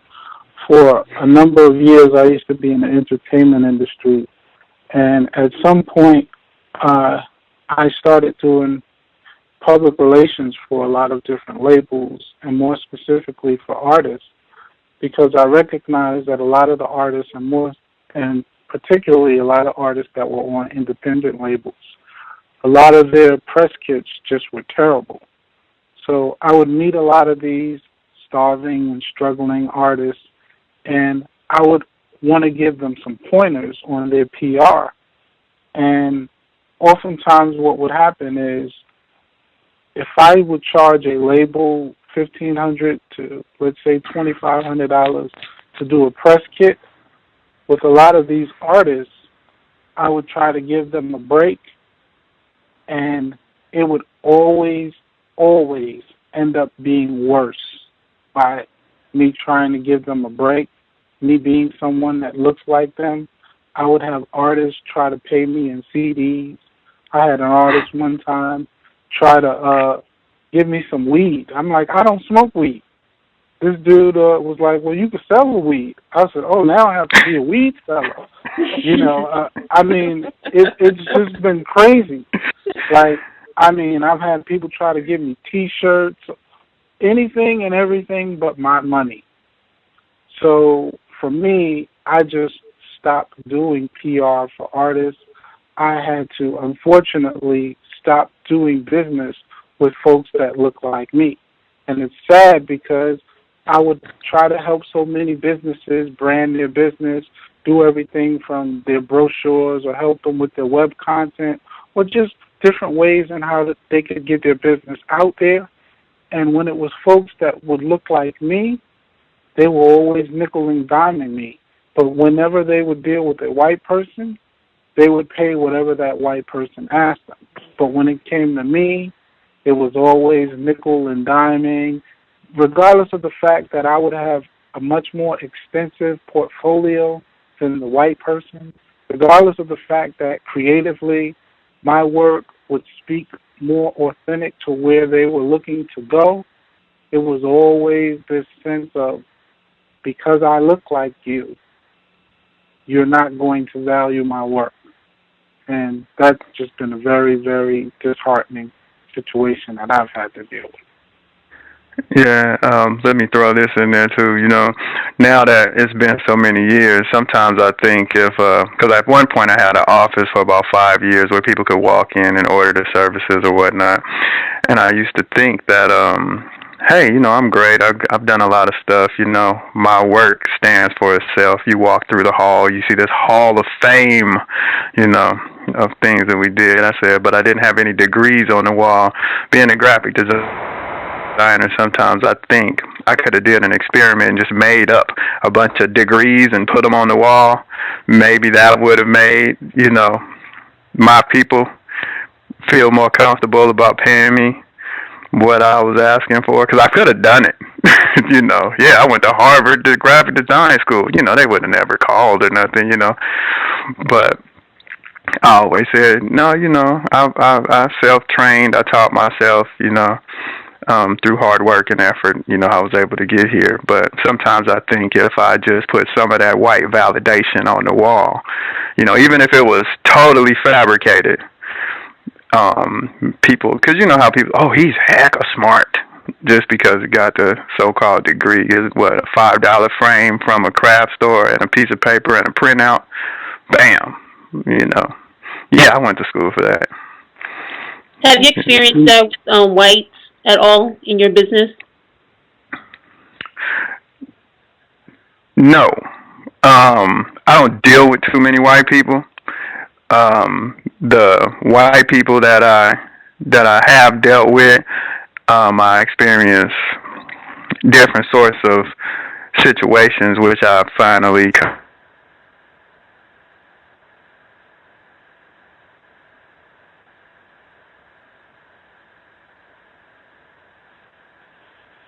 Is he still there? Dr. Trav, are you still with us?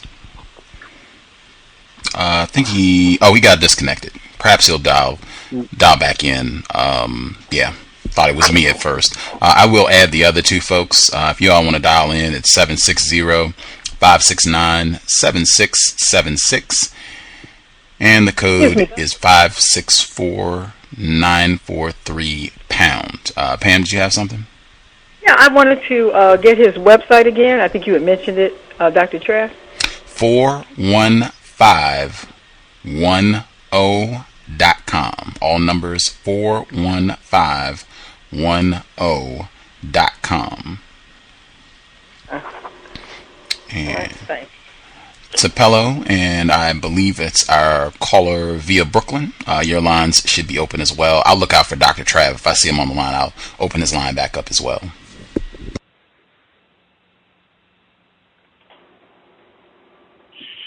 You know, one thing that I thought was rather sad is that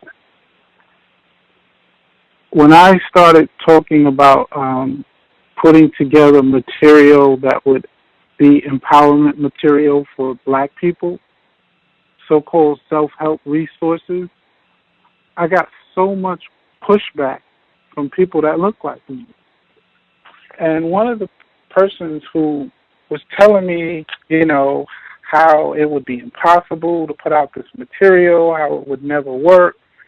I went to this person's house, and on this person's bookshelf are 2 books by a prominent self-help author, and I wrote those books. And it was absolutely hilarious to me. And, you know, this person, what was really hilarious is they used those books as examples to show me what the material should be. And because of confidentiality, I can't be like, I wrote those books. But I thought it was absolutely hilarious. And I run into that all the time when I start talking about putting together empowerment resources for black folks. I mean, one literary agent, we sat down and, you know, at one point I thought about possibly going with a publisher, and we sat down and he just came right out and he said, niggas don't read, and stop trying to save niggas because niggas don't want to be saved. And I just stood there with my mouth wide open like, wow, that's pretty crazy. I mean, he has a white female as his partner, so it wasn't really surprising, I guess, looking back on it. But the amount of pushback that I get from people that look like me when I just talk about trying to create any resources that could do their small part by turning some of this around is absolutely crazy. I gave someone Pam's book, Black Love is a Revolutionary Act, and the woman threw the book back at me and was like, I don't want to read that trash. Mm-hmm. You know, it's crazy. Yep. It's pretty bad. What you're doing is you're rejecting who you are. The things that, you know, niggas don't want to be saved. Well, who are you talking about? Black people, XYZ, they. I mean, who are you talking about? Look in the mirror.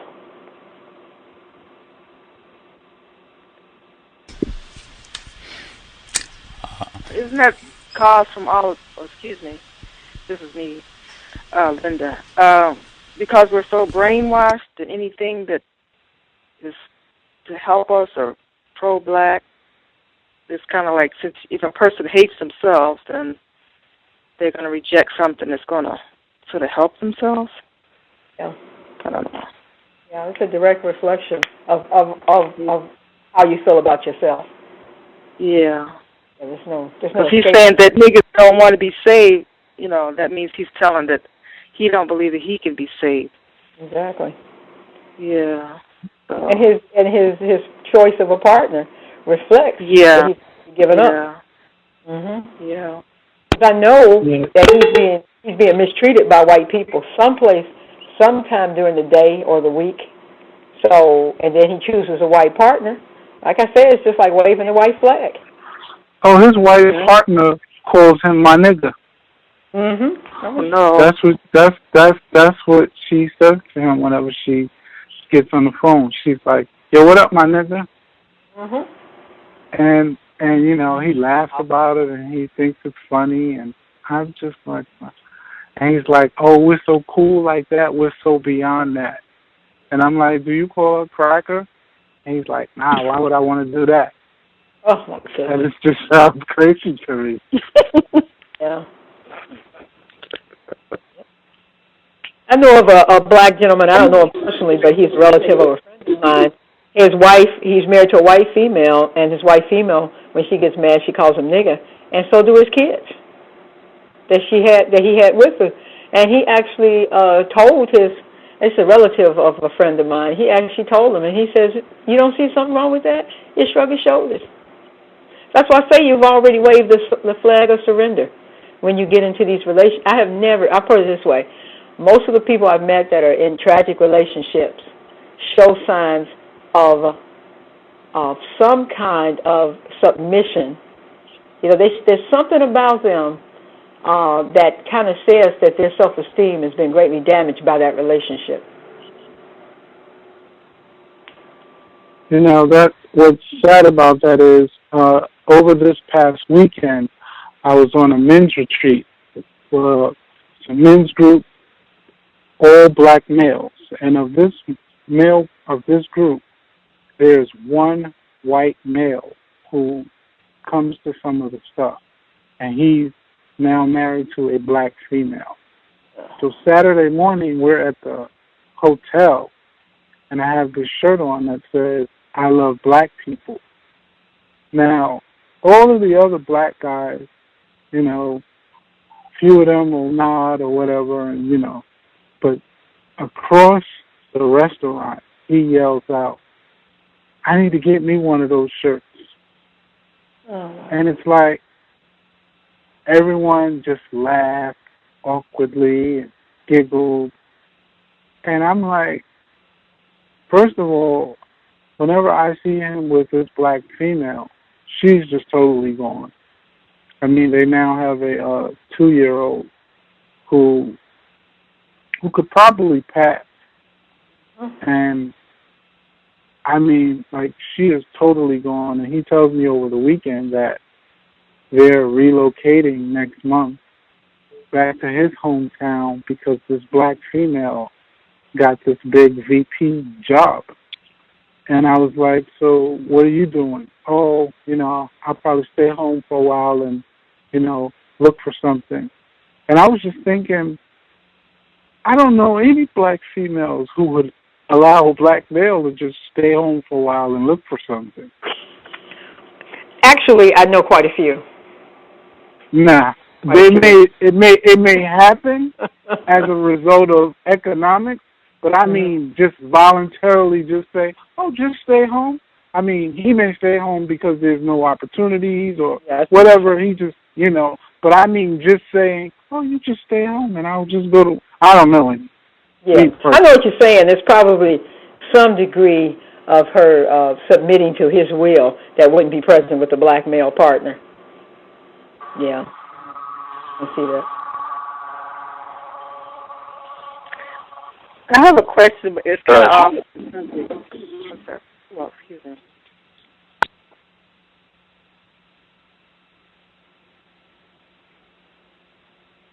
I'm sorry. You go ahead.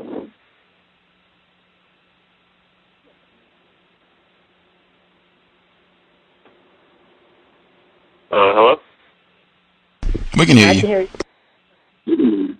Oh. Shooby-doo.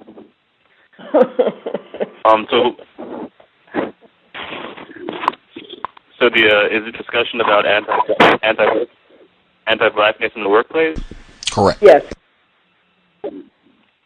Okay. I've got something. I was looking through my mental Rolodex and I hit something that was pretty fits into that category. I'll share. That's okay. Yeah.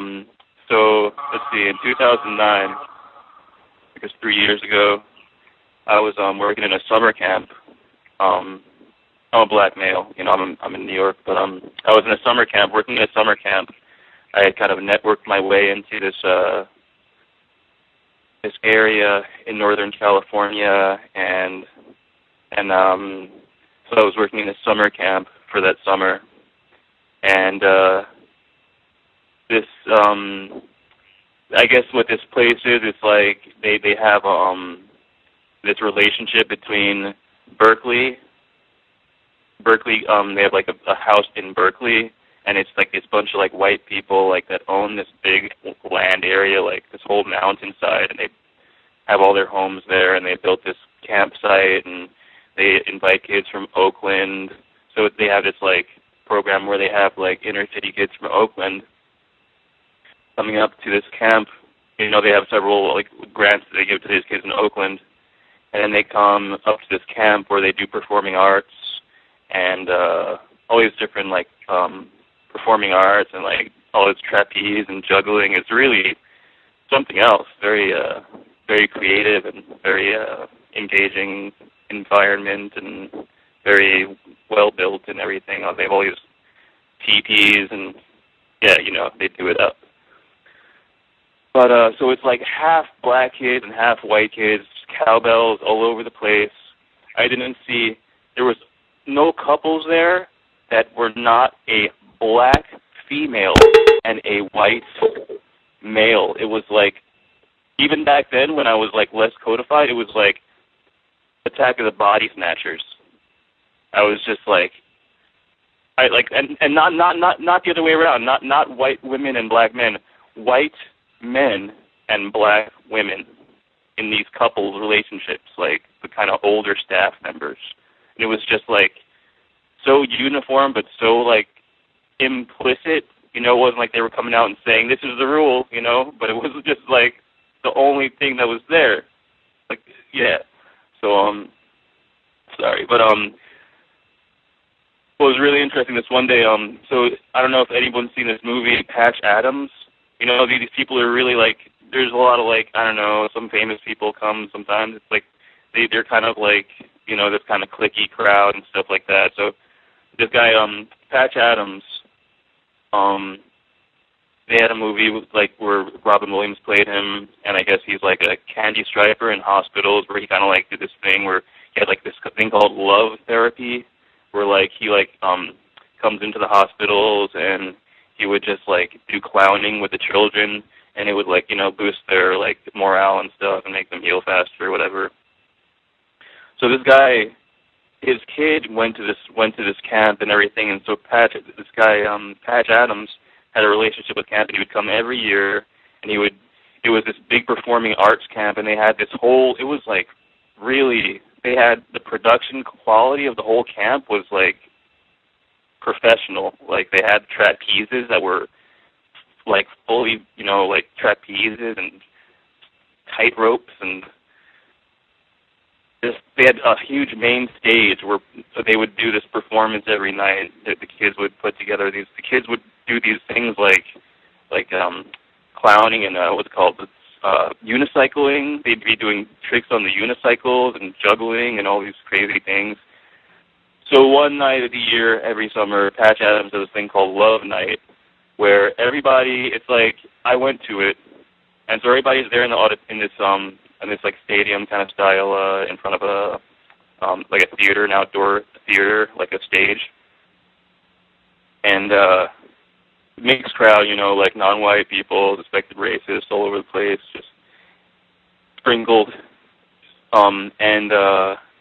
So this thing where he does is it's like he makes everybody has to get up, turn to their left or right or whatever, and like you have to like hug the person next to you for like a full 60 seconds or something like that.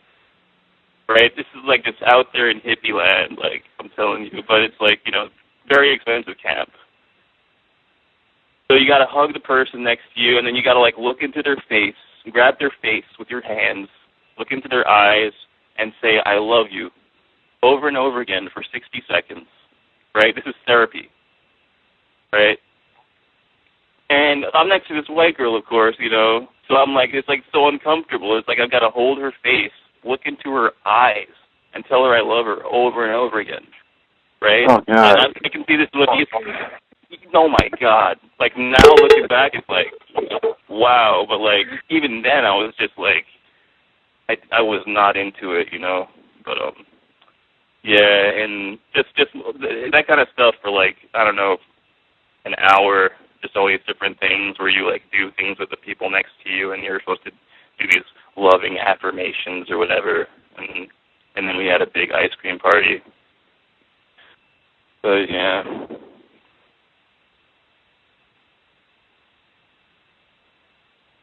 I was so nauseous hearing that.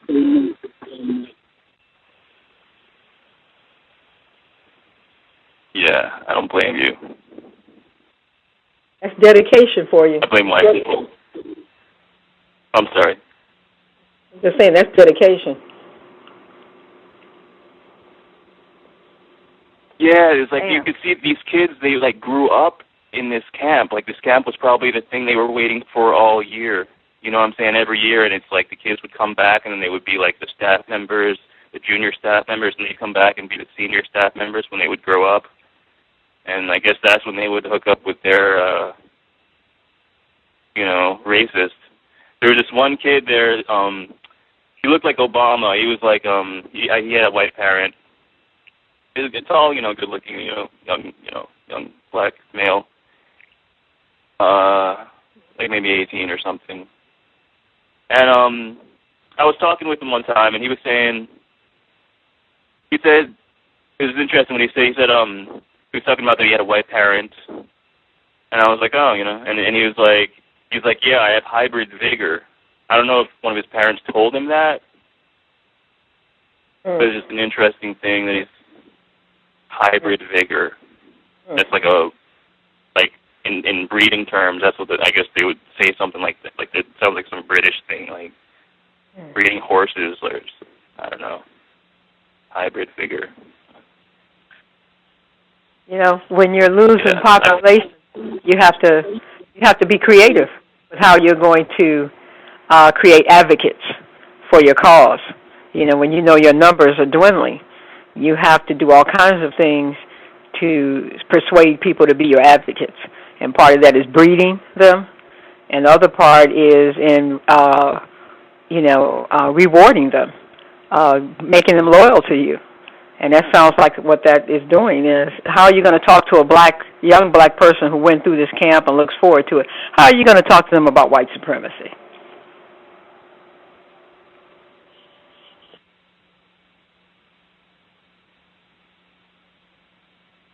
Yeah, it was like a dead end, that place. Yeah.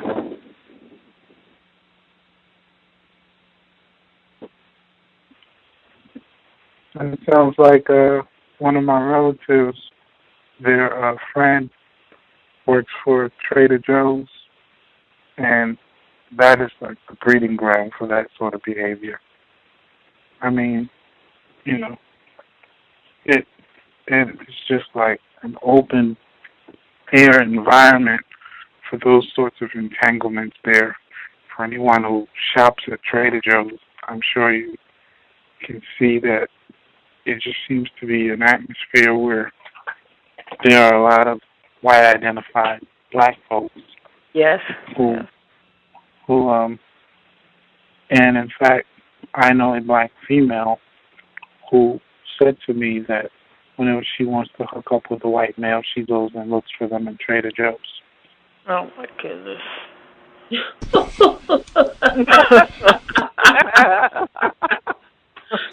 It's funny you mentioned Trader Joe's. I avoid that place like it's the plague. Wow. Yeah, Trader Joe's. They have they have like really good wine there. It's very, very cheap, like $5 wine. That's like really. I mean, it's not a plug. I'm not trying to advertise. I'm just saying that it's kind of on their MO with the whole alcohol, like greasing the wheels kind of thing. Like, yeah, Trader Joe's is very cowbellish. I'd put Whole Foods in that group too. Yeah, unfortunately, my wife and I we go to Trader Joe's all the time. There aren't many places where we could get organic vegetables or things that are reasonably priced and nutritious. We try to go to as many, like there's a black fruit vendor that we go to on the weekends. There are open air markets that we'll go to, but predominantly we go to Trader Joe's. We don't go to any of the other supermarkets because we don't eat a lot of stuff like the high fructose corn syrup and all that other stuff. So we predominantly go to Trader Joe's, and it's a pretty interesting experiment whenever we go there. Have you tried Whole Foods or Chinatown? Unfortunately, Chinatown. Well, Whole Foods, it's come out that a lot of their products are not actually. A lot of their products contain GMOs, and Whole Foods is much more pricey. And I don't really like a lot of the stuff at Whole Foods. I mean, I can get a couple of things there, but it doesn't really work for me.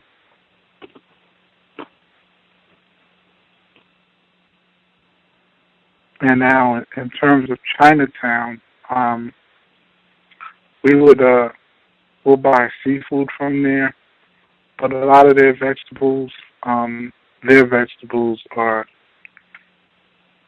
a lot of pesticides and a lot of their stuff is genetically modified, and a lot of their products are pretty inferior. So I don't really do a lot of the Chinatown aside from seafood.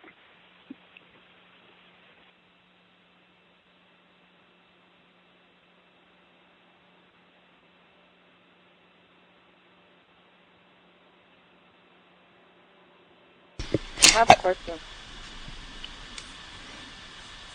Yes, ma'am. Hello?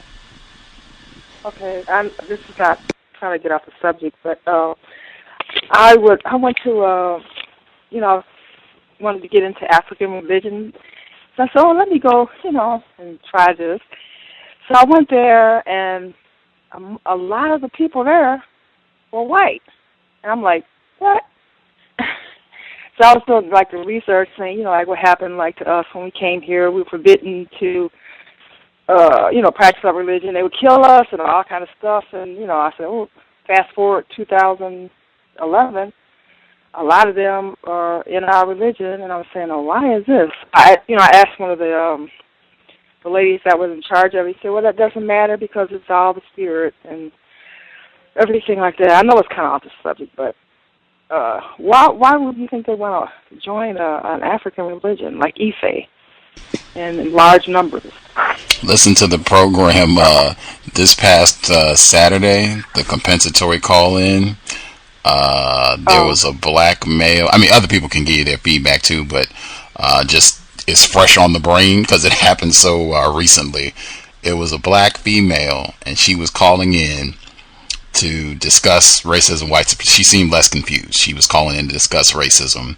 Her husband hopped on the phone, and her husband said he was Buddhist. And it was, man, I don't even know how to break down the whole dialogue. At the end of the day, He spent a lot of time talking about how great Buddhism is and how that would do a lot to help us get out of being victimized and a lot of the problems that we experience because of racism, white supremacy. And he talked about how the white people that practice Buddhism with him are very different from the other white people that he's in contact with. His wife did not share that opinion, and she seemed to have some frustration around the issue. I would say that victim, her husband, and he is a victim. I'm not trying to bash on him, but I mean, this is just a statement of what happened on the program. White people know that is going to be the end result when they go and join any sort of religious practice that black people are engaged in. It is going to spread massive levels of confusion. The door will be open for, see, I go and practice Buddhism or whatever the religious practice happens to be with Teddy and Susan, and they are wonderful, and we have eaten together, and I have seen that they are spiritually evolved. They're certainly not racist. And I know that other white people are capable of this same sort of transformation, and we just need to give them a chance, and you need to get that evil out of your heart. They know it is going to be a done deal. All they have to do is go and join, participate, eat a little bit of food with you all, and it is a done deal. And they'll be able to infect the whole non-white congregation and anybody else that they come in contact with. If you have the time, you can check out that program and hear more detail. If other people want to give their thoughts, feel free. I'd piggyback onto that and say it's that, and it's the fact that they covet everything. It's, you know, I don't want to go as far as to say they have no culture, but I'm really truly beginning to believe that they don't have enough culture to rely on it. They covet whatever non-white people have. They have to infiltrate it. They have to be a part of it. They have to come in and dominate it, or imitate it, or take it over, or relabel it, or acquire it. Because the next thing you'll know, it won't be an African religion. It'll be something else.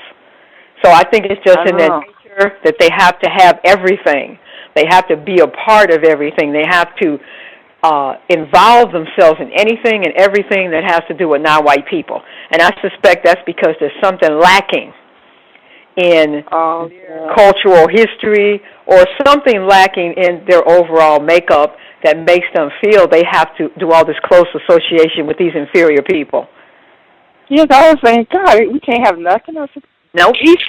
That's an African religion. I'm saying, what they doing in it? Like, and then I said, well, you know, I'm out. See y'all. I was gone. I said, that's it. That's what white domination looks like. What you just saw, that's what white domination, that's the softer side of white domination. But make no mistake, it's white domination. Because like Gus said, they know if they can infiltrate it, they can turn it around to their advantage. And once that non-white person gets involved in something like that, forget it. They are toast. They're neutralized. To dovetail off of Pam's feedback, she's totally correct. It's all about power over others, which is mentioned in the Yurugu book in chapter 6, called Rhetoric and Behavior. It's basically white people using an application called Ifa, for example, in this discussion, to execute their will and power over others. Oh, okay.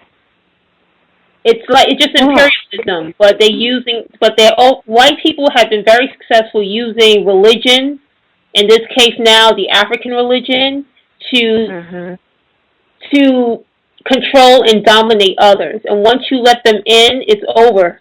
That's right. In the sense of your religion working for your benefit. Yeah. An example of that would be, for instance, anyone who's familiar with Hindu culture, you know that in Indian society it's a four-caste culture, with those who are the Brahmin being on the top, the so-called priest class.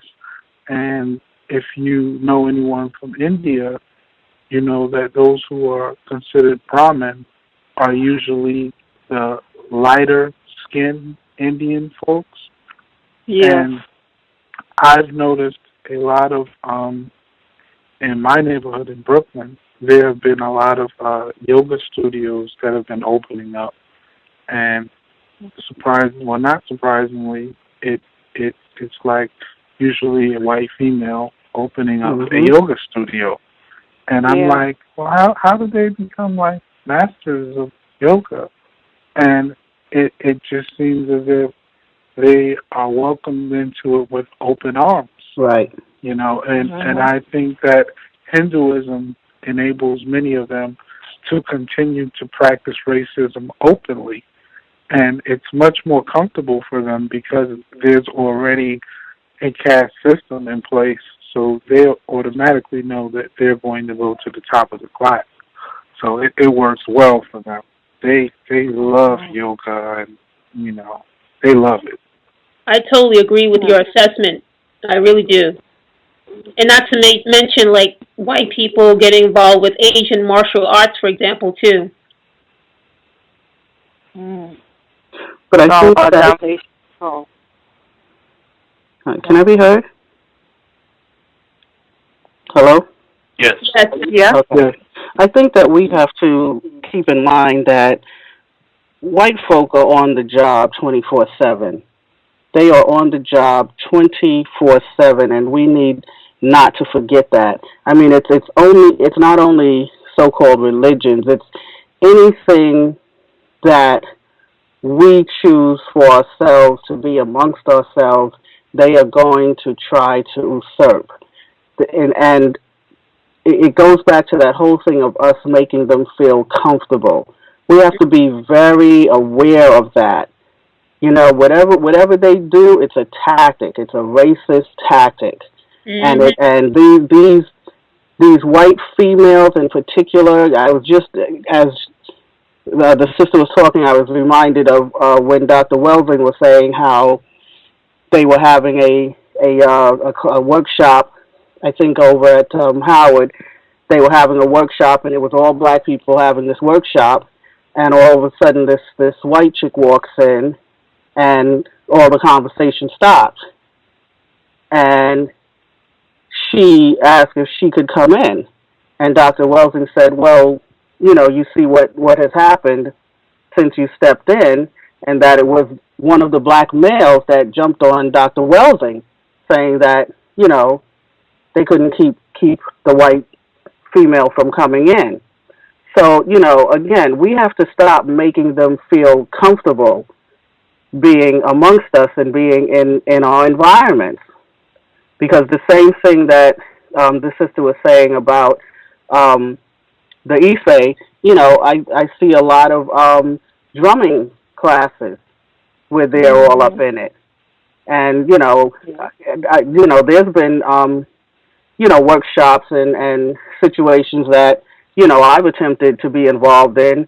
And once I see them there, I'm out because I'm not socializing with them. I'm certainly not going to do anything, you know, so-called spiritual with these creatures around. It's not happening. But again, we have to be very careful about making these creatures feel comfortable in our environments, and we do it. You know, there's a whole thing going on in the Rasta community right now with these matted hair white females. You know, and we have it. You know, we have it here. You know, in Brooklyn. You know, where you have the African Street Festival. You know, and you get these white chicks. You know, they throw on some African print skirt or whatever, and you know, and think they're down. I see a lot of that in Brooklyn. Yep. Yeah. We have to stop. Can I piggyback on that? Yeah. I just sorry, this rock. It blew my mind when I went out to California. All these white people with dreadlocks, and this guy that I was working with, an Ethiopian friend. He was working with us a little bit, and this guy blew up at me in the name of Haile. He invokes the name of Haile Selassie to yell at me. This white dreadlocked guy. Yeah. See, that in itself is crazy because here they are using our God and spirit deity being and to curse us in our own in our own religion or spirituality system. You gotta be kidding me. And you only see a lot of white folks, to be quite honest with you, within the Ifa tradition. In the Akan tradition, you do not see no white people whatsoever. Oh, and don't forget the Wudon, too. You do see white people in that, too, especially the white people. Yeah. What do they say? Keep your friends close and your enemies closer. Unfortunately, black people collectively don't understand that principle. They think that the closer their enemies get to them, the more they become their friends. Yep. Yeah, we don't have that concept of a person that only wears masks. Like everything they do is a mask, and the only time when they take them off is when they're together, alone with each other, at whatever is beneath the mask. Yeah, because I like to know when they join these religions and they participate in these rituals, whatever, with black people, do they ever bring up white supremacy? I doubt it. Absolutely not. Absolutely not. No. That says it all. It does not come up at all. No. Yeah, so that says it all. Me personally, I can't see being in a so-called spiritual environment where I'm trying to communicate with my Creator or my God, and I'm sitting right next to the very person that has stolen them from me. And people say, well, that white person didn't steal it in particular, but come on. Yeah. I mean, you're trying to, what are you accomplishing when they're sitting right there with you? I mean, it's ridiculous. Right, it's all a show. Like if you realize that they're very, I don't know. I start. It's like they're watching you. Like they've got their eyes on you. They're looking at how you're what you're doing. I don't know. It's like they're looking at you to see if what they're doing is working. And if you don't realize that, then you just think that you're just having this meaningful eye contact or something. I don't know. It's like. No, you're correct. Yeah. I've been invited to drum circles by white girls in Cali. I've been invited to yoga groups by white girls in Cali. Yeah. It's racist. It's like a form of vampirism. It's like you just feed on other people's cultures, on other people's traditions and rituals, while at the same time you're saying they're inferior. Well, if they're inferior, why are you all up in it? Well, we know why they're all up in it, because they're practicing a different form, a very refined form of white supremacy. But I just find it interesting that they just can't seem to stay away. Nope, it's like a moth to a flame. Yep. I did want to comment really quick. We have about more than a half hour left, a little more than a half hour left. We have kind of deviated from the topic, the anti-blackness in the workplace. Not that this wasn't interesting, but I did want to at least check to see if folks had suggestions in terms of things to mitigate, minimize any sort of conflict between black people, because I would like to give out a few of those if we have time, and then if folks want to return to this, that's fine too. But I did want to see if anyone had suggestions or thoughts on best ways of trying to neutralize that sort of unpleasantness on the job. I have a suggestion.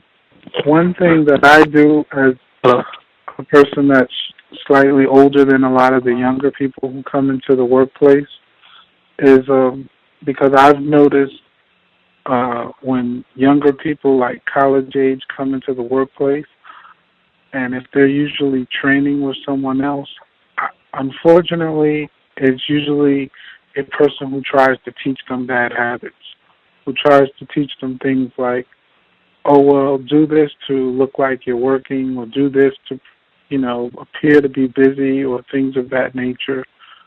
I would encourage people to, if you see a young person coming into the workplace in a way that's not antagonistic to other folks, to try to minimize that person's exposure to those individuals who is going to teach that young person non-productive work habits, and have that person fall in step with cultivating an atmosphere of, less than best in the workplace.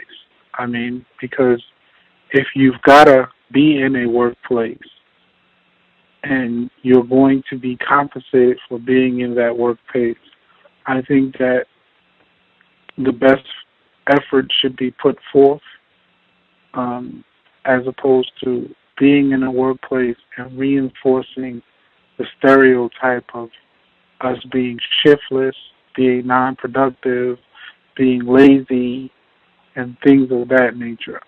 That's what I would suggest.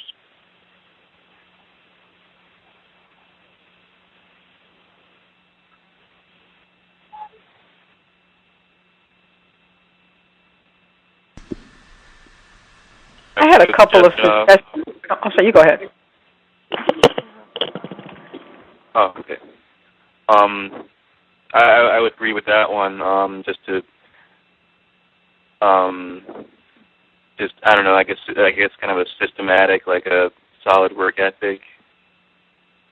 Or I guess more just like what you're saying is helping people within that environment that haven't already gravitated away from, kind of a codified work ethic. To kind of, I guess it's like I feel like it's like counter racism. We want it to be like a trap door. Once you start doing it, then there's no way to go back into bad habits. But it's not really like that. So just systematically, I guess digging into whatever it is that you're doing.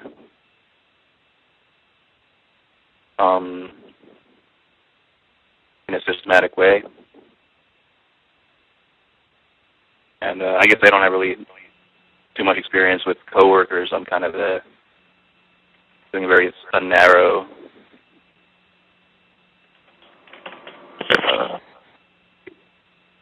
That's what I would say.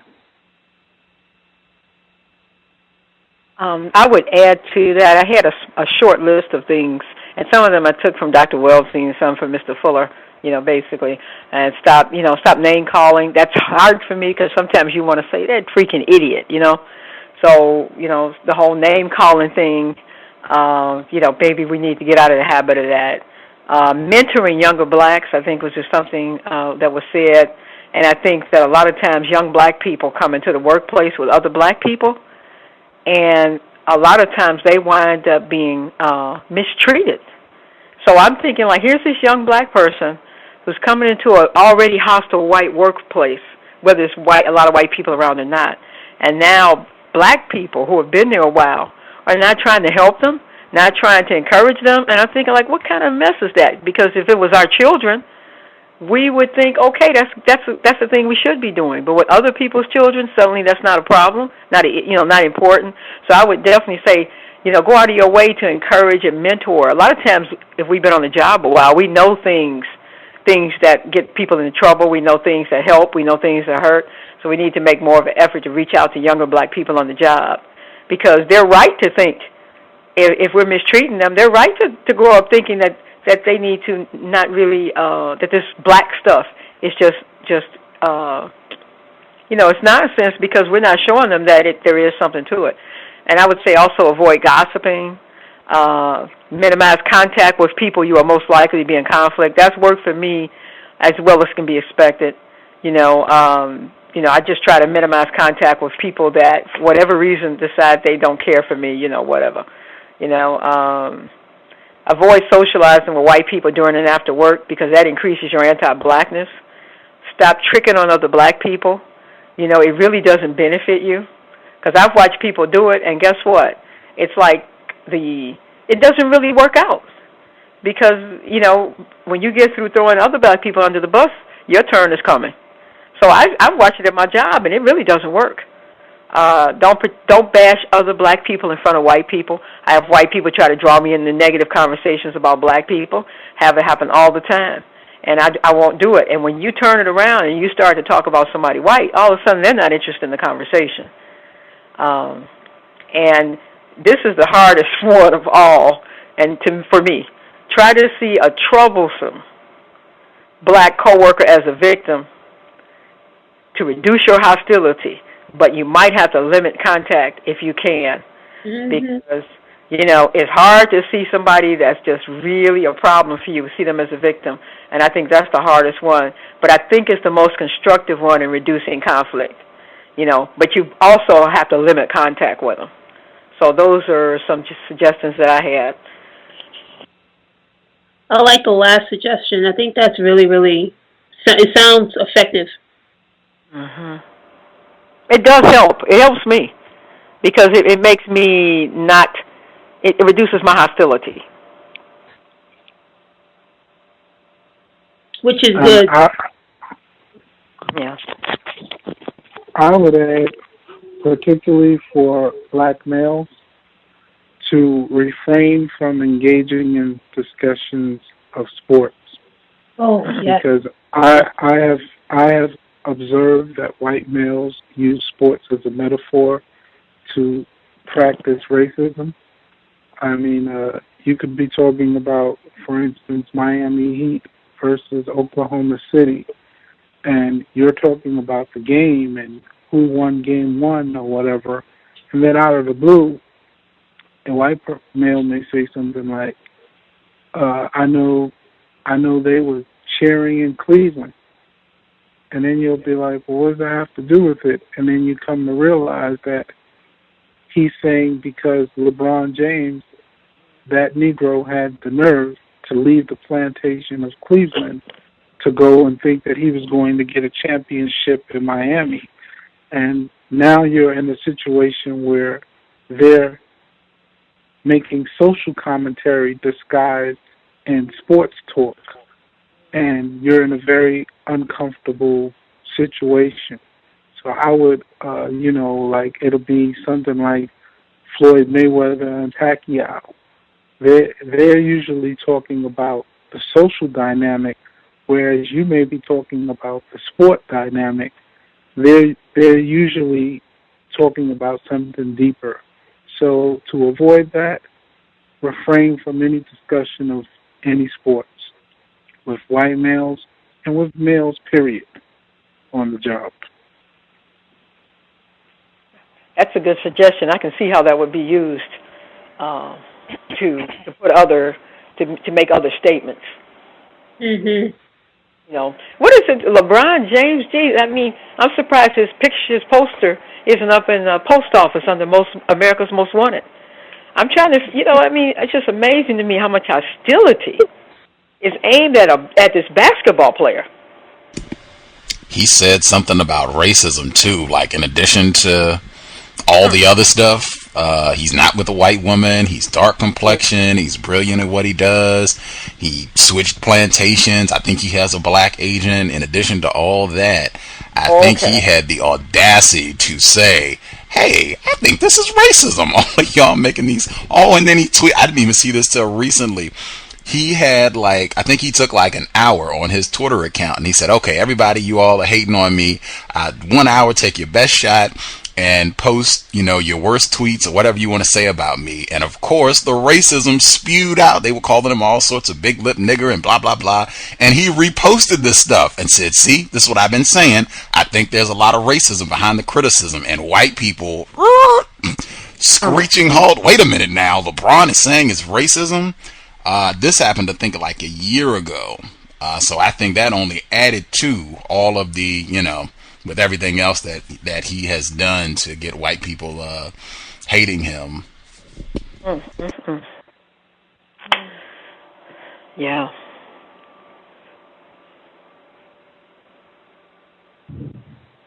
Oh, yeah. I would also throw in...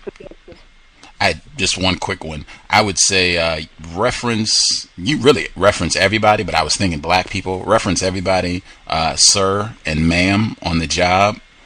And even other black people, if it's not, just get in a habit of doing that on the job. And I would say I think that is effective, number one, because it sends a message in terms of the way that you function, the way that you speak, and saying that I understand we're on the plantation, we're on the job, and there's a certain way that you should speak to people. on the job, just in terms of being professional. It sends out a different message that white people get.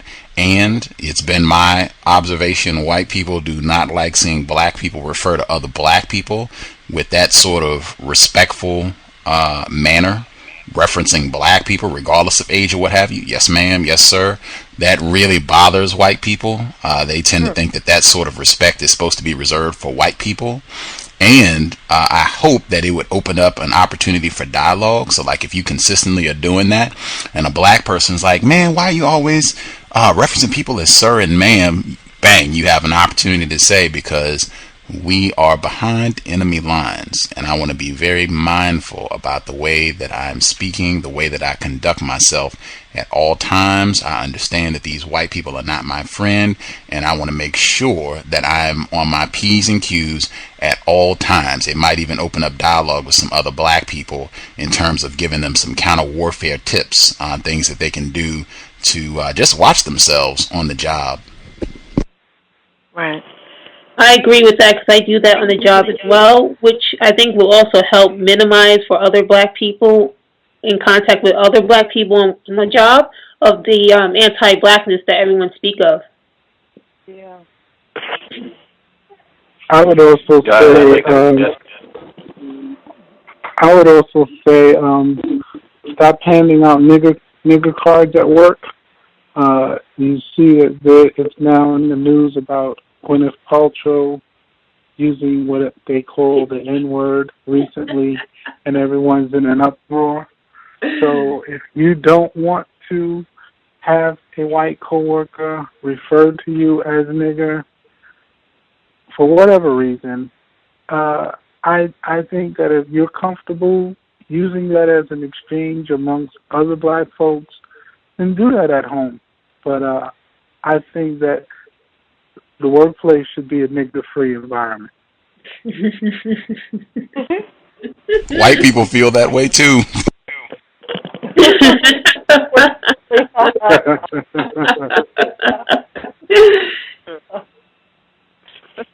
Also, don't, I'll throw this one in quick, don't tell anybody anything that you don't don't want anybody else to know about, because if you tell a black person and they betray that confidence, here we go.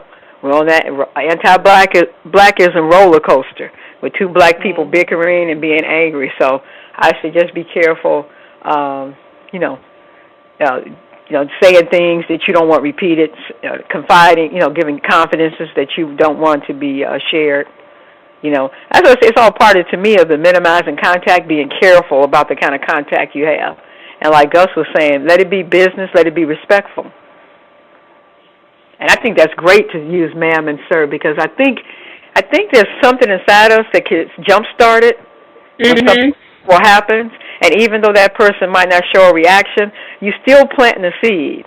And I think there's something deep in African consciousness, African subconsciousness, that is covered by a layer of this white supremacy BS that white people are making sure never gets uncovered. But I believe it's there, and that's why they work so hard to make sure that we never return to who we are.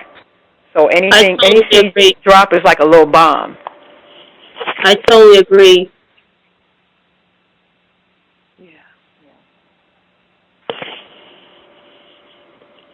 Yeah, they work too hard at keeping us confused and programmed for it not to be significant. If they didn't need us to be confused and programmed, they wouldn't have to put all this work into it. So they must know if we start to wake up and become enlightened and self-respecting, there's going to be a problem with maintaining this system. There's going to be a problem. And it's not about guns and bullets either. There's going to be a real problem. And that problem is going to be things you can't even see. It's not going to have anything to do with material things. It's going to have to do with the energy in the universe. Yep. Yeah, everything will come to a screeching halt. Yep. What's so funny is non-white people collectively could end this stuff relatively quickly. If, for example, if we stop sleeping with white people, if non-white people stop having sex with white people, stop putting them on a pedestal, what would happen? I don't know, but something would happen.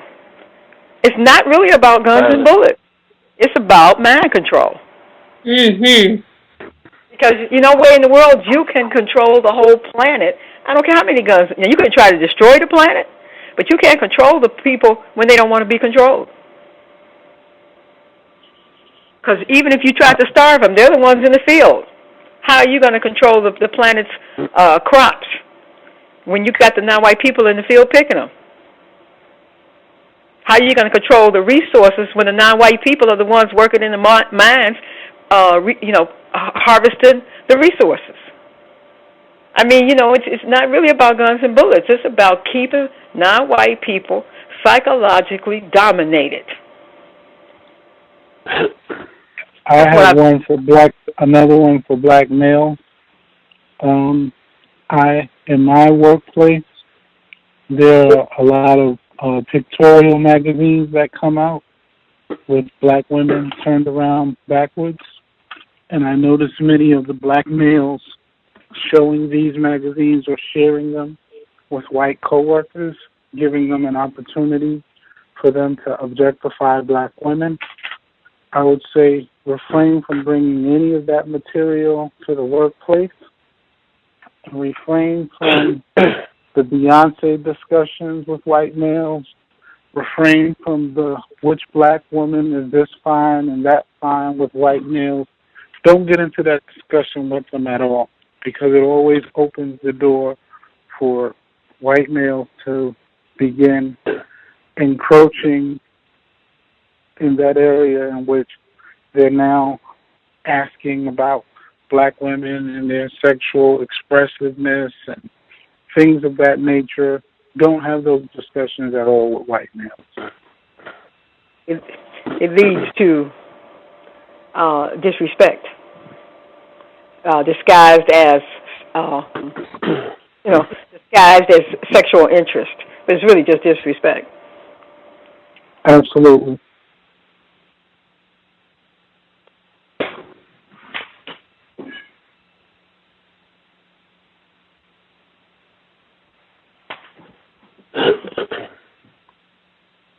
And so that would also mean if you have any of those calendars inappropriately displayed in your office or in your cubicle, I think that they should be removed. If they're your screensavers, I think that they should be removed as well. Do not open the door for white males to be able to stare and glare at black females and for them to be able to get comfortable objectifying black females and making inappropriate comments, and you subjecting yourself to the humiliation of not being able to defend or stand up for black women being objectified. And I guarantee you that conversation is going to turn disrespectful because they're watching your reactions. They will come and say things to you about black women to see your reaction. And guess what? While they're disrespecting us, they're disrespecting you.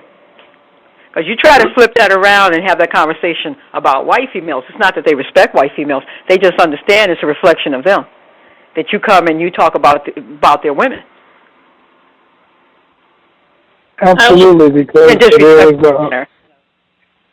there was a so-called Arab male in the workplace one day, and he was talking about this black woman's butt and that black woman's butt.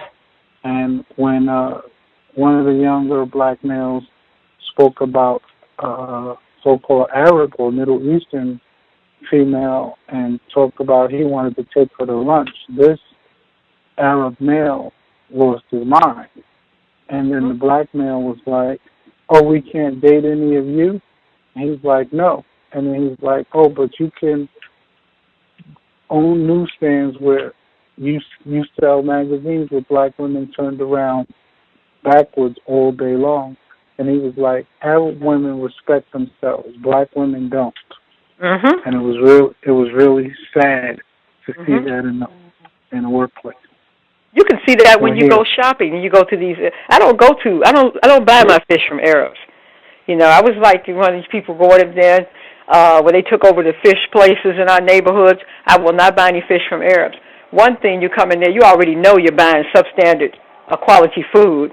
Two, their whole history has been one of enslavement and disrespect of African people, of black people.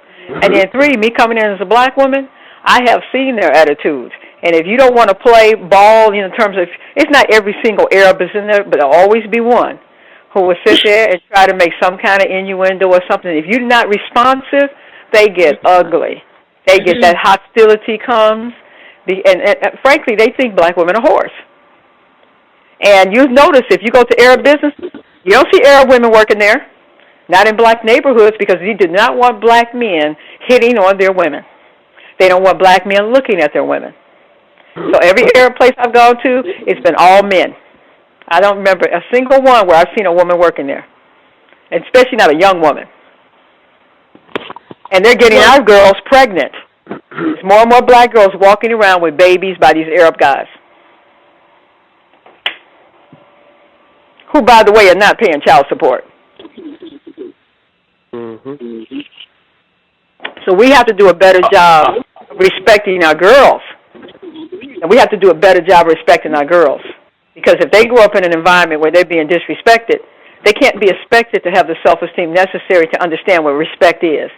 And what disrespect, they don't even know what disrespect is. So we have to, as adults, males, females, we have to start respecting our young girls and stop objectifying, because black women objectify young girls by being jealous and talk about, she look like a slut, she dressed like a, we put them down, we talk bad about them. What do we look like talking about a 16-year-old girl? What is she supposed to know? Did we teach her anything? So that's a form of objectification, name-calling young girls, slandering them. We need to stop doing it as women. And men need to stop leering at these young girls, paying these young girls, exploiting these young girls. We see it all in our community. I ain't saying nothing that other people don't know. Then we go out here and say, how come they don't respect themselves? When these Arabs get on them, where are they supposed to get that from? I was going to say one should refrain from conversations that's based on superficial nonsense, whether it's sports, music, cars, clothing, God knows what other superficial thing I can think of, because if you think about it, politics is not spoken on the workplace, neither is economics, so that says a lot right there. And in regards to dealing with white people, what I have done is when they ask me a question, I always reply back with a question.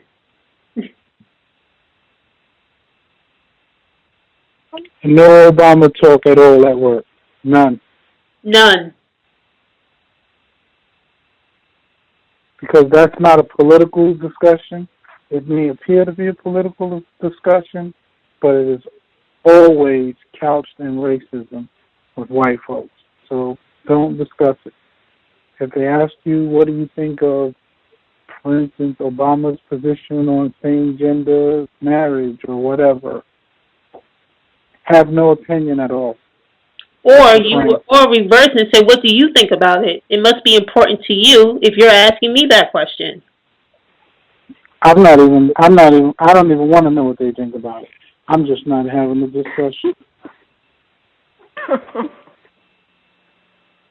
It's really something. We really got to have we really got to really be thinking about what we say and do. I mean, not being so sloppy.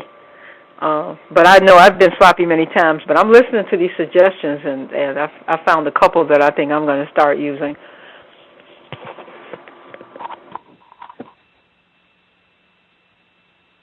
And do not, under any circumstances, open the door to your household to individuals who you know that you would not be comfortable with those individuals being in your space. If you really sit down and you really think about it, many of your white coworkers, 9 times out of 10, are not going to invite you to their house, so don't invite them to yours. I mean, if business is business, if you have to attend an after-work mixer or whatever related to work, or, for whatever reason, you have to attend those sorts of things, then you attend it sparingly. You go for the amount of time that, is required, before you can make a polite exit. And just keep your wits about yourself. Don't go to the office Christmas party, as some folks do, and get themselves intoxicated and end up in all sorts of compromising positions.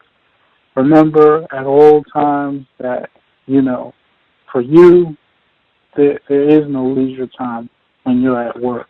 Work is work.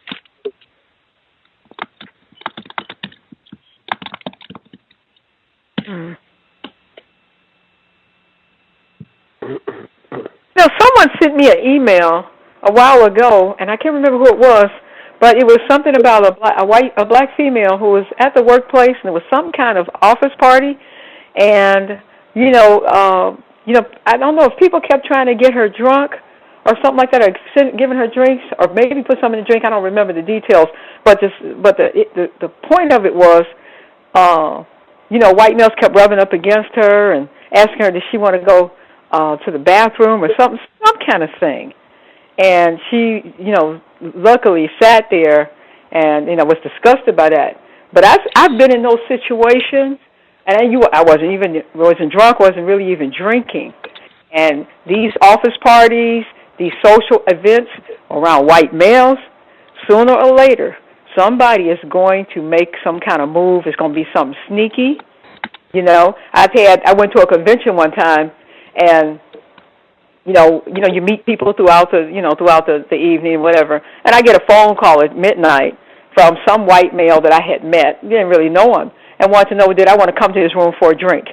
So a lot of that's, and so naturally, I told him, I said, I'm not some whore you could call up in the middle of the night. And next time I saw him, he couldn't even meet my eyes. My point is that this socialization thing, particularly where alcohol is concerned, you're going to see some really uncool behavior. And if you're a black female, it can really be dangerous. And if you're a black male, you can find yourself in a compromising position that can lead to your termination or can lead to you being in greater confinement. You never know how it's going to play out. So really, like Gus keeps telling us, is I think alcohol and white people really do not mix. And a lot of these companies socializing after hours, socializing with the coworkers, often involves alcohol. Yeah, and I would just say for black males to be cautious when a white male admits, oh, he's attracted to black females, he's always wanted to be with a black female, or he has been with a black female, because oftentimes this is an opportunity for the black male to now admit his desire for a white female. And it may seem like you have some camaraderie right then and there, but it's always going to come back and haunt you. And I've seen that happen to black males repeatedly, particularly in my workspace. A lot of the white males have no problem talking about the Beyoncés and the women that they would like to have sex with, black females, but the moment that a black male makes any mention of a white female, they're going to form like Voltron, and it's going to be a problem for you. So don't do it. And if a white female express an interest in you, do not allow yourself to be in any compromising situations with her. Do not encourage it.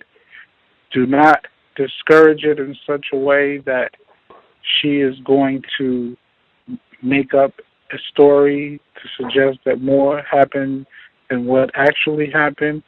As polite as possible, keep yourself out of that situation. Do not email. Do not go to lunch. Do not hang out at each other's houses. Do not go for any drinks. Do not have those little slick little jokes and raunchy comments. Don't hang out in the pantry, the lunchroom, cafeteria, any of that. When a white female is involved, run as fast as possible. keep a picture of Emmett Till on your desk, as one of my coworkers does, and run as fast as possible.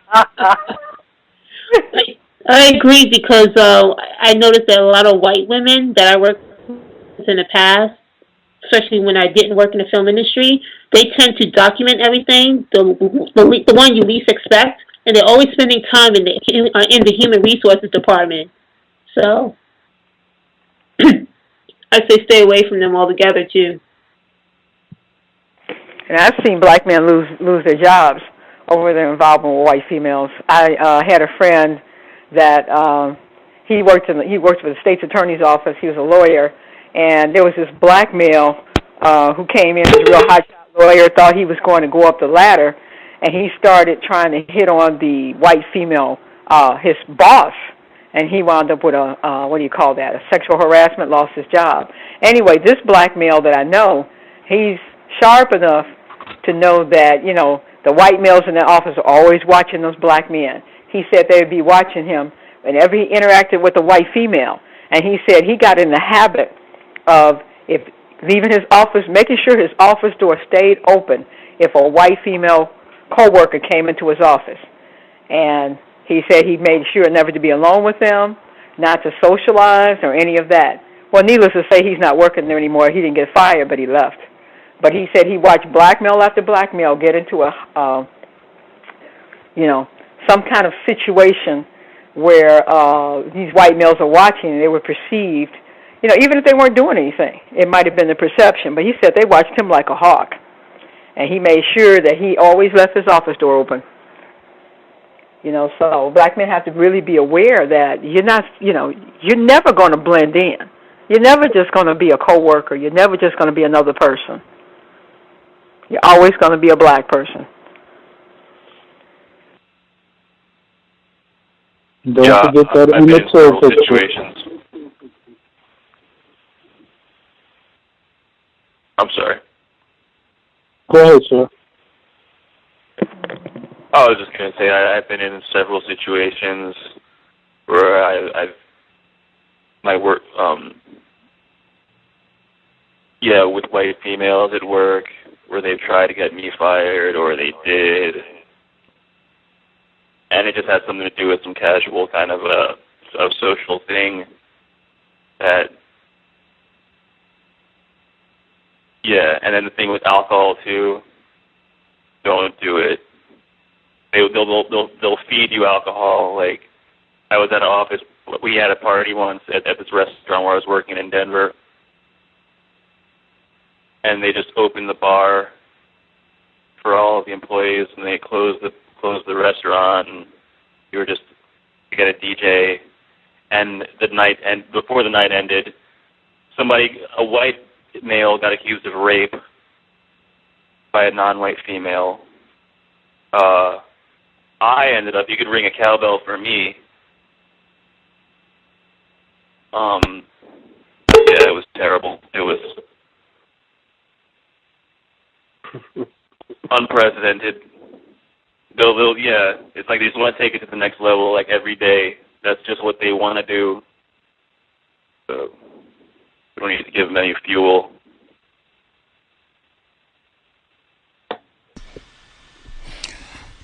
We have done our 3 hours. We'll see if Pam has any closing words, and if anybody wants to do the prayer to wrap things up. One of our listeners, they said, please and thank you, just in terms of professionalism, manners, watching what you say in the workplace, get the pleases and thank yous in. In addition, she said, if the Emmett Till, like you're going to have, I think we had said before, we were talking about in the workplace, things to do, things to not do, and I think it is very constructive to not have little knickknacks and things. One of our listeners, she talked about how she had little African figurines on her desk, and the white people would come by and say, oh, you got your peeps hanging out with you today, and they kept coming by and making those sort of trifling comments. And she eventually just took all that stuff down. I think that's the best way to go. I wouldn't even have pictures of my family up in the workplace, friends.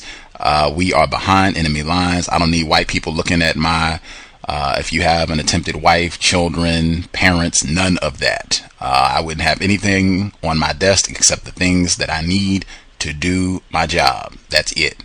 But if you are going to have a reminder to stay codified, maybe you could have the Emmett Till picture, movie poster of Obsessed, just for a reminder of what you're dealing with in the workplace. Just make sure you keep the correct frame of mind for what you're dealing with and the dangers that are lurking everywhere on the job. We will probably do part 2, because I said way back when we did the program on dealing with white women in the workplace. I know oftentimes people, they focus on white men, and in my view, the more dangerous aspect of the racist partnership, white women, gets totally left out of the equation, and I feel like they are the most dangerous element on jobs. We will probably do part 2, because I think one of the things that came up when we had that discussion the first time was, I guess, the shocking amount of sexual misconduct that's going on. I think there were tons of black males, more than 5, I think, when we did that program, who said that they had been sexually molested by a white woman on the job. So I'm assuming this just must be happening all the time, and it just doesn't get talked about. And I even had people have emailed me since then talking about these incidents happening. So we will do our follow-up on dealing with white women on the job, white people in general, but I think especially white women, because as I said, people just consistently underestimate them, and they are extraordinarily dangerous.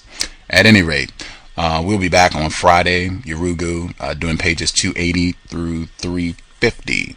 280 to 350 for this Friday, 8 p.m. Eastern, 5 p.m. Pacific. It's not supposed to be Gus running off at the mouth. Book club format, people participating, questions, comments, sections that they thought were profound or impactful. This Friday evening, tune in for the Yurugu study session.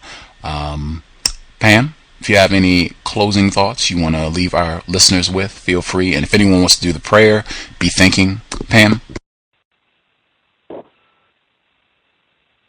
Okay, I just wanted to just say that I think the most difficult but most important thing is to see the other black coworkers, minimize contact, to minimize conflict, and try to see them as victims and minimize contact, and also remember that the anti-blackness is going to be crucial for us. We have to find a way to deal with it if we're going to, move forward in any of the areas of human activity. So it's really important to constantly be aware of how you're interacting with other black people, and understand that you can't control the way they interact with you, but we have to strive to be courteous and respectful and patient, which is hard for me, and to understand that this victimization process took hundreds of years. Black people are not ignorant. Black people are not stupid. Black people have been under a system of 500 years plus oppression. So it's to be expected that we're going to have issues, but we got to try to work on them. So that's all I wanted to share.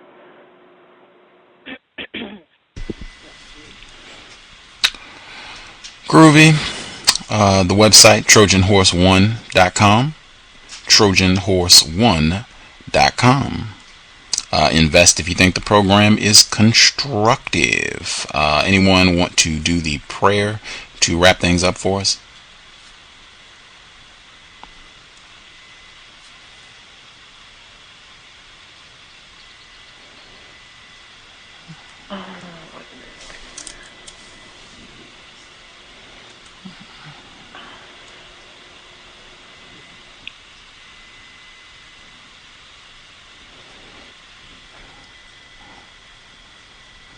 No takers? Is it a specific prayer? I'm sorry? Is it a specific prayer or just whatever you want to say? Oh, it's always whatever you want to say. Yeah, we don't. Nothing specific. It's up to the individual. Whatever you want to say. Okay, I'll say it. Okay, I'll pray. I pray thankful to the ancestors for bringing us together and bringing this program together, and to the great Mother Goddess, whom is a black woman, and Father God also. Even though our religions have been contaminated, I ask that you will awaken in us in all of us and bring us together as one and keep us alert, keep us protected and marching forward, and always to remember you and keep your spirit alive in us so that you didn't die for nothing, and that we can stand tall because we stand on your shoulders. And we thank you for everything, because without you we would not be here. For the blood you have shed and the tears you have cried, for all the pain and the torture you have gone through, we will carry on the struggle. We thank you for everything.